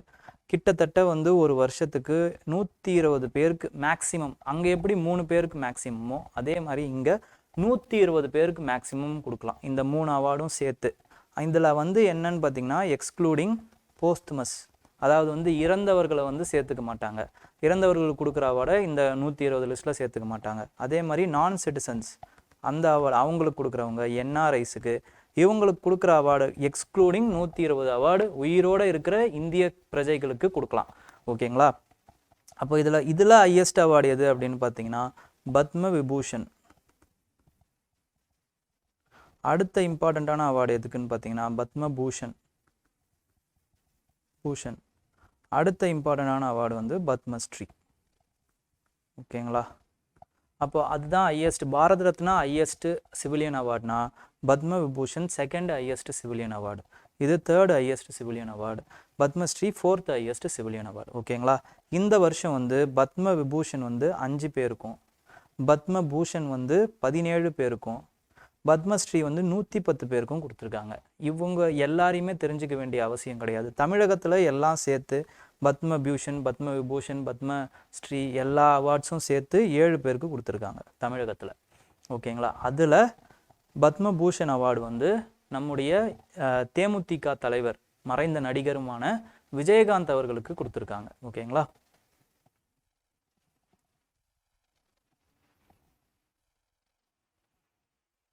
நெக்ஸ்ட் வந்து தேசிய நியூஸுக்கு போயிடலாம். National news. ஃபஸ்ட்டு நேஷ்னல் நியூஸில் என்ன இருக்குது அப்படின்னு பார்த்தீங்கன்னா உங்கள் எல்லாருக்குமே தெரியும், 75வது நாட்டின் 75வது குடியரசு தின விழா வந்து நம்ம ரீசெண்டாக வந்து ஜனவரி 26 கொண்டாடணும். ஓகேங்களா. கர்த்தவ்ய பாத், அதாவது வந்து கடமை பாதைன்னு அழைக்கிறாங்க. ஓகேங்களா. கடமை பாதை, அந்த கர்த்தவ்ய பாத்தில் அதை கொண்டாடினாங்க. ஓகேங்களா. சீஃப் கெஸ்ட்டாக யார் வந்தாங்க அப்படின்னு பார்த்தீங்கன்னா ஃப்ரெஞ்சோட பிரசிடென்ட் டாக்டர் இமானுவேல் மேக்ரோன், அவர் தான் வந்து சீஃப் கெஸ்ட்டாக கலந்துக்கிட்டாரு. அப்போது நீங்கள் என்ன பண்ணணும் அப்படின்னா வந்து ஃப்ரான்ஸ், இந்தியா, இந்த உறவுகளுடைய அந்த இம்பார்ட்டன்ஸ் என்ன அப்படிங்கிறத போய் செக் பண்ணணும் நெட்டில். அப்போது என்னென்ன மாதிரியான செக் பண்ணலாம் அப்படின்னு பார்த்தீங்கன்னா யூபிஎஸ்சி ஸ்டூடெண்ட்ஸ் ஃப்ரான்ஸ் இந்தியாவுக்கு எப்போ வந்து முதல்ல வந்து உறவு வந்து தொடங்குச்சு, அதுக்கப்புறமா வந்து ஹிஸ்டாரிக்கலாக எப்படி தொடங்குச்சு அப்படிங்கிறத பார்க்கலாம். நெக்ஸ்ட் வந்து என்ன பண்ணணும் அப்படின்னா வந்து இவங்களுடைய அந்த காம்ப்ளிமெண்ட்ரி திங்ஸ், இவங்களுடைய உறவின் அடிப்படை என்னென்ன மாதிரியான அடிப்படை, ஸ்ட்ராட்டஜிக்கான இன்ட்ரெஸ்ட் என்ன இருக்குது, ஜியோ பொலிட்டிக்கலாக என்ன மாதிரியான இன்ட்ரெஸ்ட் இருக்குது, எக்கனாமிக்கலாக இவங்களோட டைஅப்ஸ் என்ன, ஸோ இந்த மாதிரியான விஷயங்கள். அதுக்கப்புறம் இவங்களுடைய உறவுகளுடைய அந்த கசப்பான அனுபவங்கள் ஏதாவது இருக்கா, ஓகேங்களா, இரிட்டன்ஸ் அது ஏதாவது இருக்கா அப்படிங்கிறத பார்க்குறது. அதுக்கப்புறம் லேட்டஸ்ட்டாக இவங்களோட என்ன சைன் பண்ணியிருக்காங்க. ஃபார் எக்ஸாம்பிள் ரஃபேல் ஜெட்டு விமானம், அது ஒரு கான்ட்ரவர்சியும் ஆச்சு. அதே மாதிரி பட் அந்த டிஃபென்ஸ் லிங்க் என்னென்ன இருக்குது, நியூக்ளியர் லிங்க் என்ன இருக்குது. ஃப்ரான்ஸ் தான் வந்து இந்தியாவோட இம்பார்ட்டண்ட்டான ஸ்ட்ராட்டஜிக் பார்ட்னர் அப்படின்னு சொல்லலாம். ஓகேங்களா. அப்போது அந்த மாதிரியான உறவுகளை வந்து வலுப்படுத்துறதுக்கு என்னென்ன பண்ணியிருக்காங்க இந்த 2 நாடுகளும் அப்படிங்கிறதெல்லாம் நீங்கள் பார்க்கணும். இது மெயின்ஸுக்கும் சரி, இந்த வருஷம் பிலிம்ஸுக்கும் சரி இம்பார்ட்டண்ட்டாக கேட்கக்கூடிய கேள்விகள். ஓகேங்களா. ஃப்ரான்ஸ் இந்தியா உறவுகள் ரொம்ப இம்பார்ட்டண்ட். இந்த வருஷம் பிலிம்ஸில் கேட்கறதுக்கு நிறைய வாய்ப்புகள் இருக்குது. ஓகே. இப்போ வந்து பார்த்தீங்க அப்படின்னா வந்து தீம்ஸ் இந்த இந்திய ரிப்பப்ளிக் டேவுடைய தீம்ஸ் என்னென்னா விக்ஷித் பாரத். விக்ஷித் பாரத் அப்படின்னா என்னென்னா டெவலப்டு பாரத் அப்படின்னு அர்த்தம். ஓகேங்களா, டெவலப்டு பாரத், விக்ஷித் பாரத் பை 2024. அதுதான் நம்ம இந்திய அரசாங்கத்துடைய எய்ம். டெவலப்டு கண்ட்ரியாக மாறிடணும், இந்தியா வந்து வளர்ந்த நாடாக வந்து 2047 வந்துடும். 47ன்னு எதுக்கு வச்சுருக்காங்கன்னா சுதந்திரம் வாங்கி 100 வருடங்கள் ஆக போகுது. ஓகேங்களா, 100 நாள் 100 வருடங்கள் ஆகும். ஓகேங்களா, 2047 வந்தால், அதனால் அப்படி வச்சுருக்காங்க. 100 வருஷத்தில் டெவலப்டு கண்ட்ரியாக மாறிடணுன்ட்டு. இன்னொரு தீம் என்னன்னு பார்த்தீங்கன்னா பாரத் லோக் தந்திர கி மாத்ருகா. அப்படின்னா என்னென்னா பாரதம் தான் உலக ஜனநாயகத்தின் தாய் அப்படிங்கிறது தான் அந்த தீமுடைய பொருள். ஓகேங்களா, பாரத் லோக் தந்திர கி மாத்ருகா, உலக ஜனநாயகத்தின் தாய். நெக்ஸ்ட் வந்து ஸ்பெஷல் ஃபீச்சர்ஸ் என்ன அப்படின்னு பார்த்தீங்கன்னா 100 உமன் ஆர்டிஸ்ட் வந்து இந்தியன் மியூசிக்கல் இன்ஸ்ட்ருமெண்ட்டோடைய வந்து ப்ளே பண்ணிகிட்டே வந்தாங்க, ஃபஸ்ட்டு ஸ்டார்ட் பண்ணாங்க. அது ஒரு இம்பார்ட்டண்ட்டான விஷயம். இதை வந்து கேள்வியாக கேட்கறதுக்கு ரொம்ப வாய்ப்பு இருக்குது. First ever all women tri service contingent. இதை எட் பண்ணது யாருன்னு பார்த்தீங்கன்னா கேப்டன் சந்தியா மஹாலா. ஓகேங்களா, இவங்க பேரை கேட்கறதுக்கு நிறைய வாய்ப்பு இருக்குது. ஓகே, நெக்ஸ்ட் வந்து உமன் பைலட்ஸ் வந்து ஃப்ளை பண்ணாங்க அவங்களுடைய ஃப்ளைட்டை. நெக்ஸ்ட் வந்து சிஏபிஎஃப் கண்டிஞ்சென்ட் வந்து ஒன்லி உமன் பர்சனல் ஒரு கண்டிஞ்சென்ட்டாக வந்து மார்ச் பண்ணாங்க. இதெல்லாம் வந்து ரிப்பப்ளிக் டேவோட ஹைலைட்ஸாக இருந்தது. செகண்ட் இம்பார்ட்டண்ட்டான ஹைலைட்ஸ் என்ன அப்படின்னு பார்த்தீங்கன்னா கல்ச்சுரல் மினிஸ்ட்ரி ரிப்பப்ளிக் டேவோடைய டேப்ளூவாக வந்து அவங்களுடைய B R Ambedkar handing over the constitution by the to the country's first president Rajendra Prasad. Rajendra Prasad அவர்களுக்கு பிஆர் அம்பேத்கர் வந்து கான்ஸ்டிடியூஷனை வந்து வழங்குற மாதிரி ஒரு டிசைன் வந்து பண்ணியிருந்தாங்க கல்ச்சுரல் மினிஸ்ட்ரி அவங்களோட டேப்ளூவில். இந்த டேப்ளூ தான் வந்து பார்த்தீங்க அப்படின்னா வந்து சென்ட்ரல் டிபார்ட்மெண்ட்டோடைய சிறந்த டேப்ளூவாக வந்து தேர்ந்தெடுக்கப்பட்ட டேப்ளூ. ஓகே, ரொம்ப இம்பார்ட்டண்ட். நெக்ஸ்ட் வந்து தமிழகத்தோடைய அந்த அலங்கார ஊர்தியுமே வந்து கலந்துக்குச்சு. ஓகேங்களா, தமிழக அலங்கார ஊர்தியில் என்ன வந்து அலங்காரம் பண்ணியிருந்தாங்க, எதன் அடிப்படையில் அலங்காரம் பண்ணியிருந்தாங்கன்னா சோழர் காலத்து குடை ஓலை முறையை வந்து அலங்காரத்தில் வச்சுருந்தாங்க. ஓகேங்களா, சோழர் காலத்து குடை ஓலை முறை. ஓகே, இப்போது இதை பற்றி தெரிஞ்சிக்க வேண்டிய இம்பார்ட்டன்ட் இருக்குது நமக்கு. சோழர் காலத்து குடை ஓலை முறையில் நம்மளுடைய தீம் என்ன அப்படின்னு பார்த்தீங்கன்னா குடை ஓலை system of ancient Tamil Nadu mother of democracy. இதுதான் வந்து நம்மளோட தீம், குடை ஓலை system of ancient Tamil Nadu mother of democracy. ஓகேங்களா, அதுக்கப்புறம் இந்த குடை ஓலை சிஸ்டம் பற்றி நம்ம பின்னாடி ஃபுல்லாக பார்ப்போம்.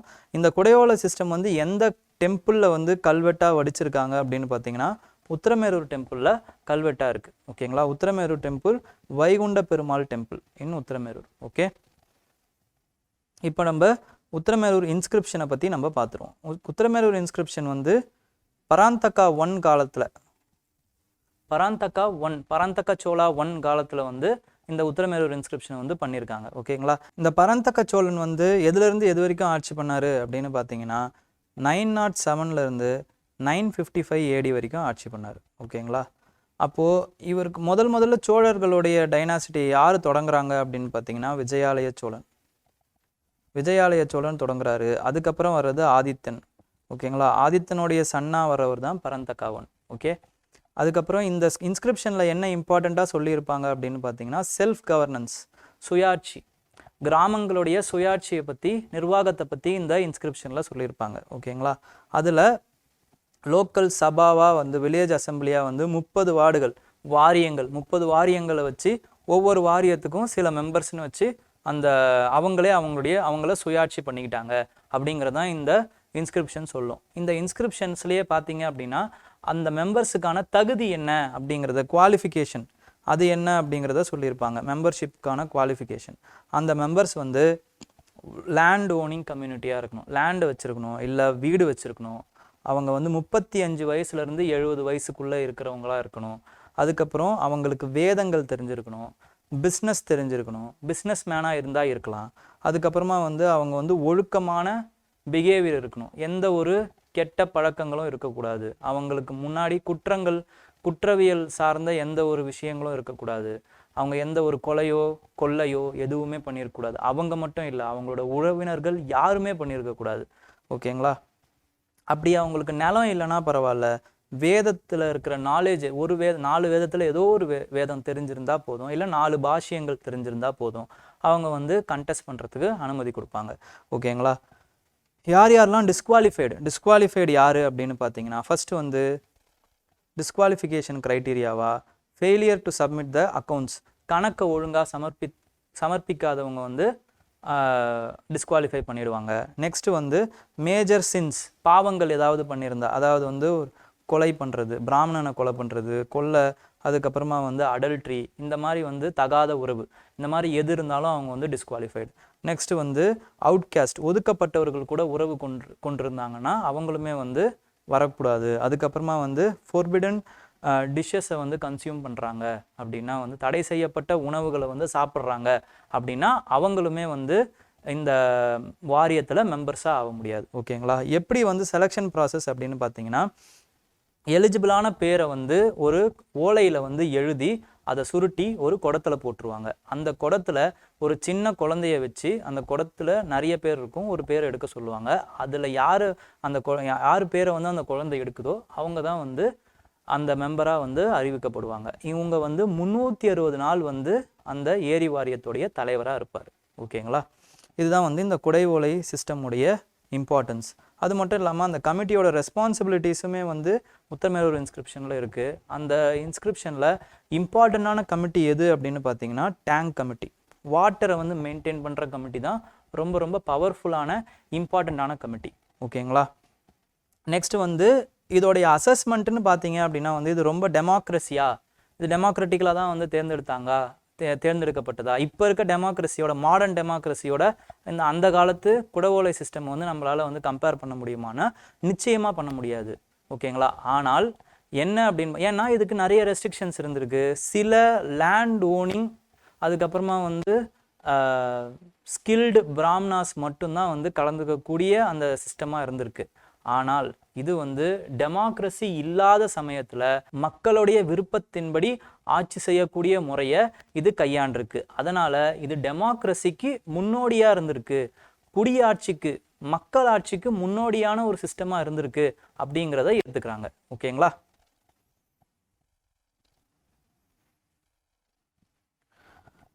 அப்போ நெக்ஸ்ட் வந்து why is the குடவோலை system is considered as a significance in the history of democracy? ஜனநாயக வரலாற்றில் குட ஓலை அமைப்பு முக்கியத்துவம் வாய்ந்ததாக கருதப்படுவது ஏன்? It was the first instance of democratic election. It shows the evidence of an early form of participatory governance. It was unique to the Tamil region and influenced modern electoral system கிடையாது. ஓகேங்களா? It was the only ancient system that allowed women to vote. இதுவும் கிடையாது. It was the first instance of the democratic elections. இதுவும் கிடையாது. The answer is B. It shows the evidence of an early form of participatory governance. ஓகேங்களா? Next வந்து தமிழக அலங்கார ஊர்தி பற்றியே தான் இன்னொரு நியூஸும். என்னன்னு பார்த்தீங்கன்னா, குடியரசு தின விழா அணிவகுப்பு தமிழக அலங்கார ஊர்திக்கு விருது. ஓகேங்களா? இந்த விருது வழங்குறதுனால இது வந்து நியூஸில் வந்தது. என்ன விருது வழங்கியிருக்காங்க அப்படின்னு பார்த்தீங்கன்னா, அலங்கார ஊர்தியோடைய அந்த தீமுக்கு 3வது பரிசு கிடச்சிருக்கு. இந்த அலங்கார ஊர்திகளுக்கு 2 முறையில் வந்து பரிசு கொடுப்பாங்க. ஒன்று என்ன அப்படின்னு பார்த்தீங்கன்னா, சென்ட்ரல் ஜூரி வந்து பரிசை தேர்ந்தெடுப்பாங்க.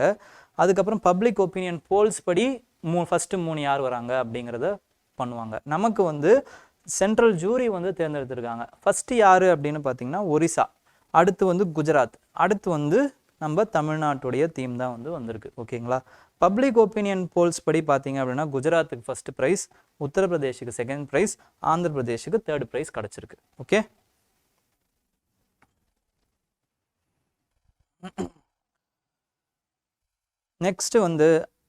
நெக்ஸ்ட்டு நியூஸ் என்ன அப்படின்னு பார்த்தீங்கன்னா, அயோத்தியாவுடைய கொரியன் கனெக்ஷன் என்ன அப்படிங்கிற மாதிரியான ஒரு நியூஸ். ஏன்னா இப்போ ரீசண்டாக வந்து ராமர் கோயிலை வந்து பிரான் பிரசிஷ்டா செரமனி மூலமாக வந்து பிரதமர் நரேந்திர மோடி அவர்கள் திறந்து வைத்தார். ஓகேங்களா? அந்த செரமனிக்கு கொரியாவில் இருக்கிற இந்திய வம்சாவளிக்கு வந்து அழைப்பு விடுக்கப்பட்டது. அந்த வம்சாவளி யார் அப்படின்னு பார்த்தீங்கன்னா, இங்கேருந்து போன குயினுடைய வம்சாவளியினர். அந்த குயினோட பேர் என்ன அப்படின்னு பார்த்தீங்கன்னா queen Heo is also known as Suriratna. She was cherished in Ayodhya. அயோத்தியாவில் தான் இவங்க பிறந்தாங்க. ஓகேங்களா, இவங்க அயோத்தியாவில் பிறந்து இவங்க கொரியாவுக்கு வந்து கொரியாவில் இருக்கக்கூடிய ஒரு மன்னருக்கு வந்து மன்னரை வந்து கல்யாணம் பண்ணிக்கிறாங்க. அந்த மன்னர் பேர் என்ன அப்படின்னு பார்த்தீங்கன்னா சுரோ. இவர் தான் கரக் டைனாசிட்டி அப்படிங்கிற டைனாசிட்டியை 42வது ஏடியில் வந்து தொடங்குறாரு. ஓகேங்களா, ஸோ இந்த கனெக்ஷனுக்காக தான் என்ன பண்ணுறாங்கன்னா வந்து இந்த செரமனிக்கு அவங்களுடைய வம்சாவளியினருக்கும் அழைப்புதல் கொடுக்கப்பட்டது. 2001 பார்த்தீங்க அப்படின்னா இந்த கனெக்ஷனை வந்து மனசில் வச்சு அயோத்தியில் உத்தரப்பிரதேஷ் கவர்மெண்ட் என்ன பண்ணுதுன்னா கிமே சிட்டி கொரியாவில் இவங்களுக்கு இந்த குயினுக்கு வந்து குயின் ஹோ மெமோரியல் பார்க், ஓகேங்களா, நினைவு மண்டபம் வந்து எழுப்புறாங்க. ஓகேங்களா, நெக்ஸ்ட் வந்து இன்டர்நேஷ்னல் நியூஸ், சர்வதேச நியூஸ். ஃபஸ்ட்டு சர்வதேச நியூஸ் என்ன அப்படின்னு பார்த்தீங்கன்னா கிழக்கு கடல்சார் வழித்தடம், அதை பற்றின நியூஸ். ஓகேங்களா, கிழக்கு கடல்சார் வழித்தடம் அப்படிங்கிறது ஈஸ்டர்ன் கோஸ்டல் காரிடார் டெவலப்மெண்ட். எதுக்கும் அப்படின்னா வந்து சென்னை டு வால்டிவோஸ்க். சென்னை வந்து தமிழ்நாட்டில் இருக்குன்னு உங்களுக்கே தெரியும், நம்மளுடைய தலைநகரம். வால்டிவோஸ்க் வந்து ரஷ்யாவில் இருக்குது. ஓகேங்களா, இது சென்னைக்கும் வால்டிவோஸ்க்கும் வந்து ஒரு கடல்சார் வழித்தடம் வந்து அமைக்கிறாங்க. ஓகேங்களா, அதுக்கு ஒரு கருத்தரங்கம் வந்து நடந்துச்சு, செமினார் நடந்துச்சு. அதில் நம்மளுடைய இண்டஸ்ட்ரியல் மினிஸ்டரும் ரஷ்யாவுடைய இண்டஸ்ட்ரியல் மினிஸ்டரும் வந்து கலந்துக்கிட்டாங்க. ஓகேங்களா, அந்த இது முக்கியம் கிடையாது, பட் இந்த சென்னை வால்டிவோஸ்க் இந்த காரிடார் வந்து ரொம்ப ரொம்ப முக்கியம். ஓகேங்களா, இது கட்டுறதன் மூலமாக வந்து நமக்கு என்ன ஆகுது அப்படின்னு பார்த்தீங்கன்னா பயண தூரம், ட்ராவல் டைம் வந்து கிட்டத்தட்ட 40% குறையுது. 40 டேஸ்லேருந்து 24 டேஸாக குறையுது. அது மட்டும் இல்லாமல் டைம், ஃபியூவல், அதுக்கப்புறமா வந்து கார்கோ டிரான்ஸ்போர்ட்டேஷன் காஸ்ட் எல்லாமே கம்மியாகுது அப்படிங்கிறத சொல்கிறாங்க. ஓகேங்களா, இப்போது இதுதான் அந்த பயணம். பார்த்தீங்க அப்படின்னா இதுக்கு முன்னாடி மும்பையிலேருந்து பீட்டர்பர்க்கு தான் வந்து பீட்டர்பர்க்லேருந்து மும்பைக்கோ இல்லை மும்பையிலேருந்து பீட்டர்பர்க்கோ தான் வர முடியும். அப்போ இப்படி வர்றதுக்கு எங்கே போகணும் அப்படின்னு பார்த்தீங்கன்னா இந்த யூகே உடைய இந்த சேனலை கடந்து இந்த ஸ்டேட் ஆஃப் கிப்ரால்டரில் கலந்து அதுக்கப்புறம் சூயிஸ் கேனல், அதுக்கப்புறம் பாபி மண்டல், இது எல்லாத்தையும் இந்த சோக் பாயிண்ட்ஸ் எல்லாம் கடந்து தான் மும்பைக்கு வர முடியும். இப்போ என்ன பண்ணலாம் அப்படின்னு பார்த்தீங்கன்னா இங்கே இருக்கிற ஒரே ஒரு சோக் பாயிண்ட்டான ஸ்ட்ரெயிட் ஆஃப் மலாக்காவை வந்து கடந்தாலே ஈஸியாக நம்மளால் வந்து வால்டிவோஸ்க் ரஷ்யாவுக்கு போயிட முடியும். அதோட தூரம் வந்து பார்த்தீங்க அப்படின்னா வந்து 40% அதனால் குறையுது அப்படிங்கிறத சொல்கிறாங்க. ஓகே, நெக்ஸ்ட் வந்து China has widened their trade highway in South America with new mega port project. எங்கே அந்த போர்ட் ப்ராஜெக்டை வந்து சைனா தொடங்கியிருக்காங்க அப்படின்னு பார்த்தீங்கன்னா சான்கே அப்படிங்கிற அந்த நகரத்தில் வந்து தொடங்கியிருக்காங்க. சான்கே பெருவில் இருக்குது. இந்த சான்கே போர்ட் வந்து எங்கே இருக்குது அப்படின்னு பார்த்தீங்கன்னா பெருவில் இருக்குது. பெருவோடைய கேபிட்டல் என்ன அப்படின்னு பார்த்தீங்கன்னா லிமா. ஓகேங்களா, ரொம்ப ரொம்ப இம்பார்ட்டண்ட். இந்த சைனா வந்து என்ன பண்ணியிருக்காங்கன்னா பெல்ட் அண்ட் ரோடு இனிஷியேட்டிவ் அப்படிங்கிற ஒரு இனிஷியேட்டிவ் வந்து 2013 வந்து தொடங்கினாங்க. அதன்படி என்ன பண்ணுறாங்கன்னா அதனுடைய அடிப்படையில் இந்த பெருவில் இருக்கிற இந்த போர்ட்டை வந்து விரிவாக்கம் பண்ணாங்க. இந்த விரிவாக்கம் பண்ணுறதுனால தான் இது நியூஸில் இருந்துச்சு. ஓகேங்களா, ஆனால் எப்படி கேட்பாங்கன்னா சான்கே பெரு அப்படின்னு மேட்ச் த ஃபாலோவிங்கில் கேட்கறதுக்கு நிறைய வாய்ப்புகள் இருக்குது. ஓகேங்களா, இதை விரிவாக்கம் பண்ணுறதன் மூலமாக சைனாவுக்கு என்ன லாபம் அப்படின்னு பார்த்தீங்கன்னா சவுத் அமெரிக்காவில் நிறைய மினரல் வளங்கள் இருக்குது. ஓகேங்களா, அந்த வளங்களை வந்து இவங்களால வந்து ஈஸியாக போய் எக்ஸ்ப்ளாய்ட் பண்ண முடியும் அப்படிங்கிறது தான் சைனாவுடைய அந்த அடிப்படை. ஓகேங்களா, என்னென்ன பெருவில் என்ன இம்பார்ட்டண்ட்டான வளம் இருக்குது அப்படின்னு பார்த்தீங்கன்னா காப்பர். ஓகேங்களா, செம்பு வந்து நிறைய இருக்குது. ஓகேங்களா, அதனால அதுவும் ரொம்ப இம்பார்ட்டண்ட். அது மட்டும் இல்லாமல் சோயா, வெஸ்ட் பிரேசில்லேருந்து சோயா வந்து அழகாக வந்து ஏற்றுமதி பண்ணலாம் அப்படிங்கிறதும் ஒன் ஆஃப் த இம்பார்ட்டண்ட்டான இனிஷியேட்டிவாக இருக்குது. ஓகேங்களா, அப்புறம் பெரு பார்த்தீங்க அப்படின்னா வந்து ஈக்வேட்டார், அதோடைய சுற்றி இருக்கிற நாடுகள் ஈக்வேட்டார், கொலம்பியா, பிரேசில், பொலிவியா, அப்புறமா வந்து சிலி. இந்த நாடுகள் 1 2 3 4 5 நாடுகள் வந்து பெருவை சுற்றி இருக்குது. ஓகேங்களா, அதோடைய கேபிட்டல் லெமா அப்படின்றது ஆல்ரெடி சொன்னேன். இந்த லேக் இருக்குது பார்த்தீங்களா, இங்கே ஒரு லேக் மாதிரி இருக்குல்ல, இந்த லேக்குக்கு பேர் வந்து லேக் டிட்டிகாக்கா. ஓகேங்களா, லேக் டிட்டிகாக்கா ரொம்ப இம்பார்ட்டண்ட்டான லேக்கு. இந்த லேக் தான் வந்து ஹையஸ்ட் நேவிகபிள் லேக் இன் சவுத் அமெரிக்கா. ஓகேங்களா, இந்த லேக் வந்து பெரு அண்ட் பொலிவியா, இந்த ரெண்டு இதுக்கும் நடுவில் இருக்குது. பெரு அண்ட் பொலிவியா ரொம்ப இம்பார்ட்டன்ட். இதையும் வந்து கேட்குறதுக்கு, கேள்வியாக கேட்குறதுக்கு நிறைய வாய்ப்புகள் இருக்குது. ஓகேங்களா, அதுக்கப்புறம் இம்பார்ட்டண்ட்டான லாங்கஸ்ட் ரிவர் இன் பெரு வந்து என்ன அப்படின்னு பார்த்தீங்கன்னா உஷாயாலி ரிவர். உச்சாயாலி ரிவர். ஓகேங்களா, நெக்ஸ்ட் இம்பார்ட்டண்ட்டான நியூஸ் என்ன அப்படின்னா ஈரான் உள்நாட்டில் வடிவமைக்கப்பட்ட 3 செயற்கைக்கோள்களை வெற்றிகரமாக ஏவி சாதனை அப்படிங்கிற ஒரு நியூஸ் வந்திருக்கு. ஈரானில் பார்த்தீங்கன்னா டொமஸ்டிக்கலி உள்நாட்டிலேயே வந்து உற்பத்தியான செயற்கைக்கோளை வந்து ஏவி இருக்காங்க. அது எதில் ஏவி இருக்காங்க, எந்த ராக்கெட் அப்படின்னு பார்த்தீங்கன்னா சிமோக் ராக்கெட். இந்த ராக்கெட் பேர் வந்து கேட்குறதுக்கு நிறைய வாய்ப்புகள் இருக்குது. ஓகேங்களா, ஆனால் என்ன கவலை தரக்கூடிய விஷயம் அப்படின்னு பார்த்தீங்கன்னா ஈரான் உங்கள் எல்லாருக்குமே தெரியும், அவங்க வந்து நியூக்ளியர் வெப்பன் தயாரிக்கக்கூடிய முயற்சியில் இருக்காங்க. அப்படி இந்த மாதிரியான டெக்னாலஜி, ராக்கெட் ஏவுகணை டெக்னாலஜிலாம் அவங்கக்கிட்ட இருக்கும் பொழுது அவங்களால ஈஸியாக பெலஸ்டிக் மிசைல்ஸ், அதாவது வந்து கண்டம் விட்டு கண்டம் தாண்டும் ஏவுகணைகளை வந்து அவங்களால தயாரிக்க முடியும் அப்படின்ட்டு வந்து யூஎஸ் வந்து கவலை தெரிவிச்சிருக்காங்க. இது மட்டும் இல்லாமல் இப்போ ரீசெண்டாக நடந்த ஈவெண்ட்டும் உங்கள் எல்லாருக்குமே தெரியும். ஜனவரி 17 என்ன ஆச்சு, ஈரான் வந்து பாகிஸ்தானில் பலூச் பகுதியில் ஒரு ஏவுகணைகளை விட்டு ஈரானை அச்சுறுத்தக்கூடிய தீவிரவாதிகளை வந்து, பிரிவினைவாதிகளை வந்து அடித்ததா சொன்னாங்க. ஓகேங்களா, அந்த குரூப் யார் அப்படின்னு பார்த்தீங்கன்னா ஜெய்ஷ் அல் அதல். இந்த குரூப்பை வந்து அடித்ததா சொன்னாங்க. 2 நாளில் வந்து பாகிஸ்தானுமே வந்து பாகிஸ்தானுடைய பிரிவினைவாதிகள் வந்து பலூச்சில், ஈரானில் இருக்கக்கூடிய பலூச் பகுதியில் இருக்காங்க, அவங்கள நாங்கள் அடிக்கிறோம் அப்படின்ட்டு ஏவுகணைகளை தாக்குனாங்க. இதனால் 3ஆம் உலக போர் சூழல் வந்து அங்கே வந்து கொஞ்சம் நாளைக்கு இருந்துச்சு. அதுக்கப்புறம் பேச்சுவார்த்தை மூலமாக 2 கண்ட்ரிஸுமே வந்து தீர்வு கண்டுக்கிட்டாங்க. ஓகேங்களா, இப்போது நம்ம வந்து என்ன பண்ணுறோம் அப்படின்னா வந்து அந்த ஈரானுடைய அந்த மேப்பை பார்க்குறோம். இதுதான் ஈரான். இந்த பிங்க் கலரில் நம்ம ஹைலைட் பண்ணியிருக்கோம்ல, இந்த பகுதியில் தான் வந்து பலூச் இன மக்கள் வாழ்ந்துக்கிட்டு இருக்காங்க. ஓகேங்களா, அப்போ அவங்க எங்கெங்கெல்லாம் வாழ்கிறாங்க அப்படின்னா பாகிஸ்தான்லேயும் வாழ்கிறாங்க, ஆப்கானிஸ்தான்லேயும் கொஞ்சம் பேர் வாழ்கிறாங்க, அவங்க ஈரான்லேயும் கொஞ்சம் பேர் வாழ்கிறாங்க. இப்போ இவங்க என்ன கேட்குறாங்கன்னா தனி நாடு கேட்குறாங்க. இவங்களுடைய பிரிவின் அடிப்படையில், இவங்களுடைய இனக்குழுவின் அடிப்படையில் அவங்க பலூச்சிஸ்தான் அப்படிங்கிற அந்த நாடை வந்து கேட்குறாங்க. இப்போ கேட்கும்போது இவங்க 2 இடத்துலையுமே வந்து பிரிவினைவாதிகள் இருக்காங்க.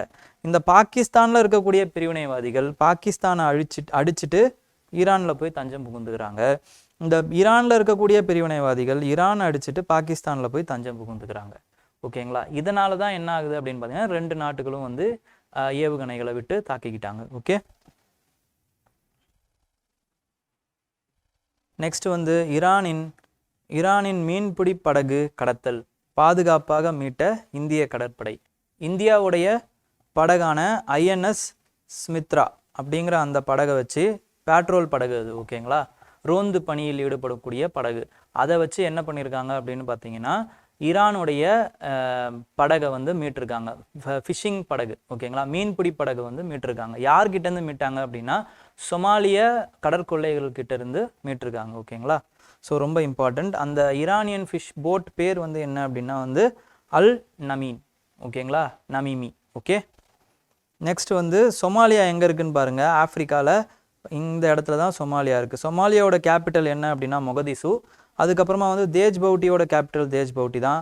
எரித்ரியாவோட கேபிட்டல் வந்து அஸ்மாரா. அதுக்கப்புறம் எத்தியோப்பியாவுடைய கேபிட்டல் வந்து அடிஸ் அபாபா. இந்த 4 நாடுகளும் சொமாலியா, எத்தியோப்பியா, தேஜ்பவுட்டி, அப்புறம் எரித்ரியா, இந்த நாடுகளும் வந்து என்ன அப்படின்னு பார்த்தீங்கன்னா ஹார்ன் ஆஃப் ஆஃப்ரிக்கா அப்படின்னு சொல்லுவாங்க. ஹார்ன் ஆஃப் ஆஃப்ரிக்கா, ஆஃப்ரிக்காவின் கொம்பு அப்படின்னு அர்த்தம். ஓகேங்களா, இதை எப்படி ஞாபகம் வச்சுக்கலாம்னா சீடு அப்படின்னு ஞாபகம் வச்சுக்கலாம், விதை. ஓகேங்களா, சொமாலியா, எரித்ரியா, எத்தியோப்பியா, தேஜ்பவுட்டி, சீடு அப்படின்னு சொல்லுவாங்க. இப்போ நம்ம நெக்ஸ்ட் பார்க்க போகிறது என்ன அப்படின்னு பார்த்தீங்கன்னா பொருளாதாரமில் தான் நம்ம பார்க்க போகிறோம்.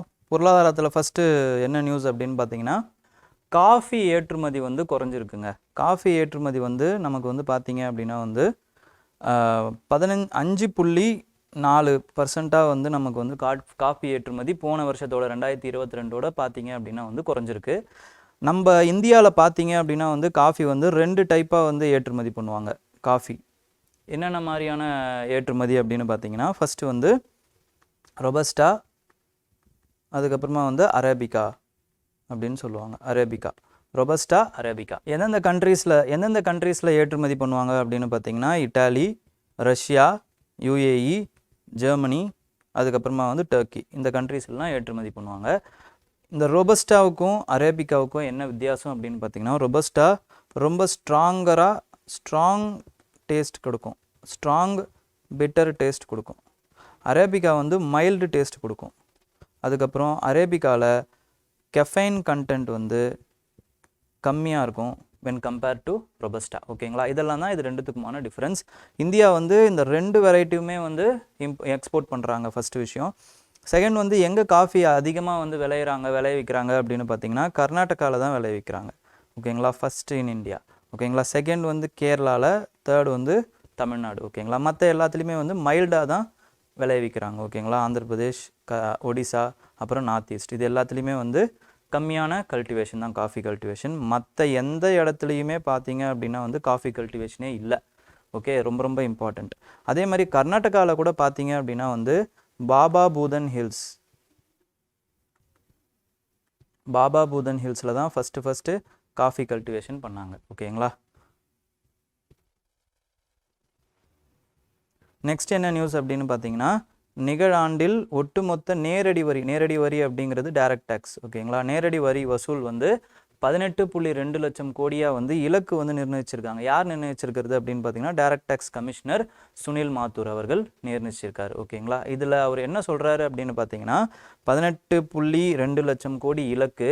அது மட்டும் இல்லாமல் நாட்டிலேயே டைரக்ட் டேக்ஸ் தான் வந்து 54% வரி வசூலில் வந்து 54% டைரக்ட் டேக்ஸ் தான் வந்து இருக்குது. அப்போ மிச்சம் இருக்கிற 46% தான் வந்து இன்டைரக்ட் டேக்ஸ்.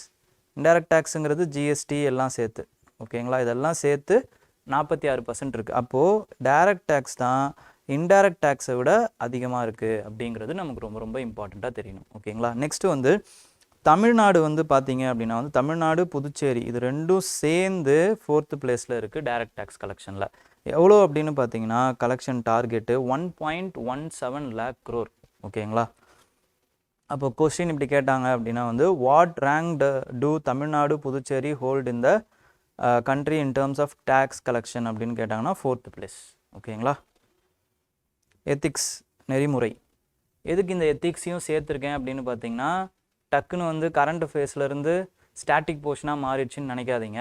பட் இந்த ஸ்டாட்டிக் போர்ஷனில் கூட நீங்கள் பார்த்தீங்கன்னா உங்களுக்கு கரண்ட் அஃபேர்ஸ்லேருந்து தான் எக்ஸாம்பிள் எடுத்து எழுதுகிற மாதிரி இருக்கும். இல்லைனா ஒரு விஷயத்தை எப்படி எத்திக்கலாக அணுகிறது அப்படிங்கிறதெல்லாம் நம்ம தெரிஞ்சுக்கிறது வந்து ரொம்ப ரொம்ப இம்பார்ட்டண்ட். ஓகேங்களா, எதுக்கு நீங்கள் எத்திக்ஸ் படிக்கிறீங்க அப்படின்னா, அன்றாட நடப்பு நிகழ்வுகளை எப்படி நம்ம எத்திக்கலாக கண்ணோட்டத்தில் பார்க்கணும், எப்படி நம்ம அதிலிருந்து கற்றுக்கணும், அதிலிருந்து எப்படி வந்து நம்ம இன்கார்பரேட் பண்ணணும். அதாவது நல்ல விஷயம்னா அதுலேருந்து எப்படி இன்கார்பரேட் பண்ணணும், கெட்ட விஷயம்னா அதுலேருந்து எப்படி கற்றுக்கிட்டு அதை பண்ணாமல் தடுக்கணும்.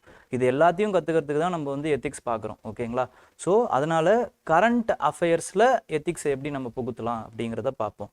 அதுக்கு முன்னாடி சில பேசிக்ஸ் வந்து சொல்லிக் கொடுக்கலாம் அப்படின்னு நினைக்கிறேன். ஏன் வந்து இப்போ கரண்ட் அஃபேர்ஸையும் சேர்க்குறேன் அப்படின்னா, டிஎன்பிசிலையும் இப்போ குரூப் 1ல் எத்திக்ஸை சேர்த்துடுறாங்க. ஓகேங்களா, அதனால தான் அதையும் எப்படி பார்க்கலாம் அப்படிங்கிறத ஒரு ஓவரால் வியூ மாதிரி நம்ம கொடுக்க போகிறோம். ஃபஸ்ட்டு வந்து எத்திக்ஸில் என்ன அப்படின்னு பார்த்தீங்கன்னா, நார்மேட்டிவ் எத்திக்ஸ் அப்படின்னு சொல்லுவாங்க. ஓகேங்களா, நார்மேட்டிவ் எத்திக்ஸ்.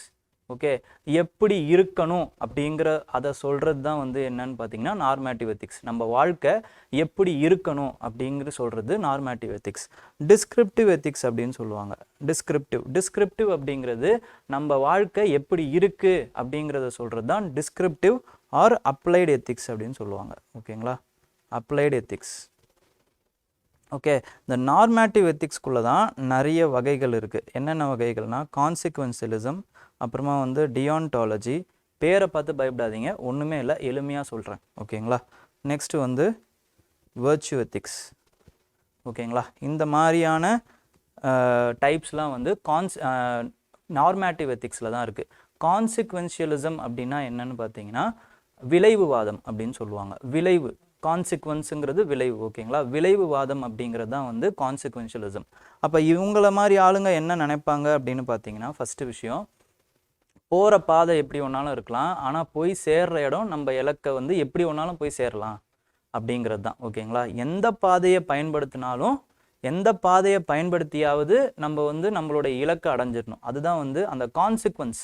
அதை வந்து அவங்க வந்து அந்த கான்சிக்வன்ஸை வந்து மேலோக்கி பிரதானமாக வந்து அவங்க வச்சுருப்பாங்க. அதுதான் வந்து கான்சிக்வென்ஷியலிசம். இதில் தான் வந்து யூட்டிலிட்டேரியனிசம் அப்படின்னு வரும், பயன்வாதம். ஓகேங்களா, யூட்டிலிட்டேரியனிசம்னா greater good for greater people, அதுதான் வந்து யூட்டிலிட்டேரியனிசம் அப்படின்னு சொல்லுவாங்க. ஓகேங்களா, நெக்ஸ்ட் வந்து டியான்டாலஜிஸ்ட் என்ன பண்ணுவாங்கன்னா, போகிற பாதையில் தான் கவனம் செலுத்துவாங்க, போய் சேர்ற இலக்கில் அவங்க வந்து கவனம் செலுத்த மாட்டாங்க. அவங்களுக்கும் ஒரு இலக்கு இருக்கும், ஆனால் இந்த பாதையில் தான் போய் அந்த இலக்கை அடையணும் அப்படிங்கிறது தான் வந்து அவங்களுடைய இலக்காக இருக்கும். ஓகேங்களா, இதுதான் வந்து கடமையியல்வாதம் அப்படின்னு சொல்லுவாங்க. நெக்ஸ்ட் வந்து வெர்ச்சு எத்திக்ஸ். வெர்ச்சு எத்திக்ஸ் அப்படிங்கிறது என்ன அப்படின்னு பார்த்தீங்கன்னா, நன்னெறிவாதம். ஓகேங்களா, இதுதான் வந்து வெர்ச்சு எத்திக்ஸ். ஓகேங்களா, இப்போ வந்து பார்த்தீங்கன்னா வந்து இப்போது கான்சிக்வென்ஷியலிசமுக்கு நான் ஒரு எக்ஸாம்பிள் சொல்கிறேன், அது இப்போ சொன்னேன்னா உங்களுக்கு புரிஞ்சிடும். இப்போது பகத்சிங் இருக்கார், பகத்சிங்குடைய வழி என்ன அப்படின்னு பார்த்தீங்கன்னா ஒரு வைலண்ட்டான மெத்தட் தான். ஓகேங்களா, அவர் வந்து தீவிரவாத அடிப்படையில் தான் வந்து அவர் கொள்கையை வச்சுருந்தார். ஆனால் அவருடைய போய் சேர்ந்த இடம் என்ன அப்படின்னு பார்த்தீங்கன்னா, அவருடைய இலக்கு, கடைசி இலக்கு என்ன அப்படின்னு பார்த்தீங்கன்னா, நாட்டுடைய விடுதலை, தேசத்துடைய வளர்ச்சி, இதுதான் அவருடைய இலக்காக இருந்துச்சு. ஆனால் அவர் போன பாதை வந்து ஒரு மெஜாரிட்டியால் ஏற்றுக்கொள்ளக்கூடிய முடியாத ஒரு பாதையாக இருந்துச்சு. ஓகேங்களா, இதுதான் கான்சிக்வென்ஷியலிசம் அப்படின்னு சொல்லுவாங்க.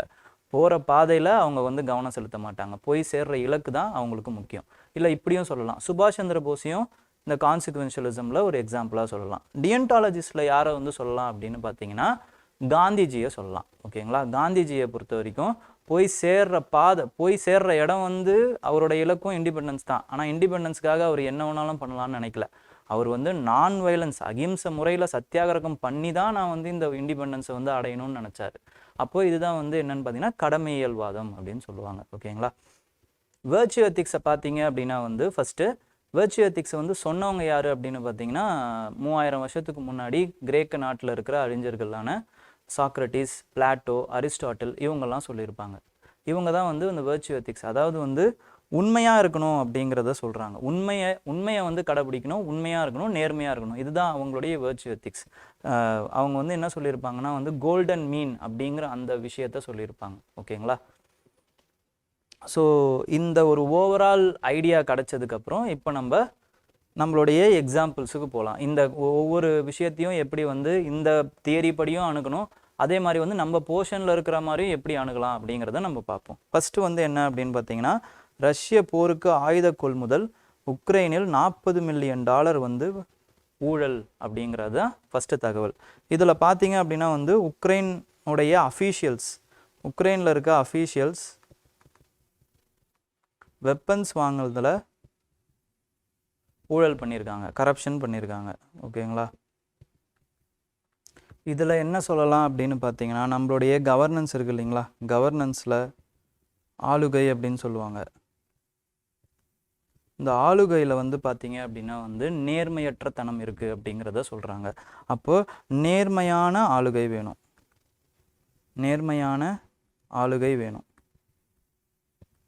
அதுக்கு பேர் என்ன சொல்லுவாங்க அப்படின்னு பார்த்தீங்கன்னா ப்ராபிட்டி இன் கவர்னன்ஸ்.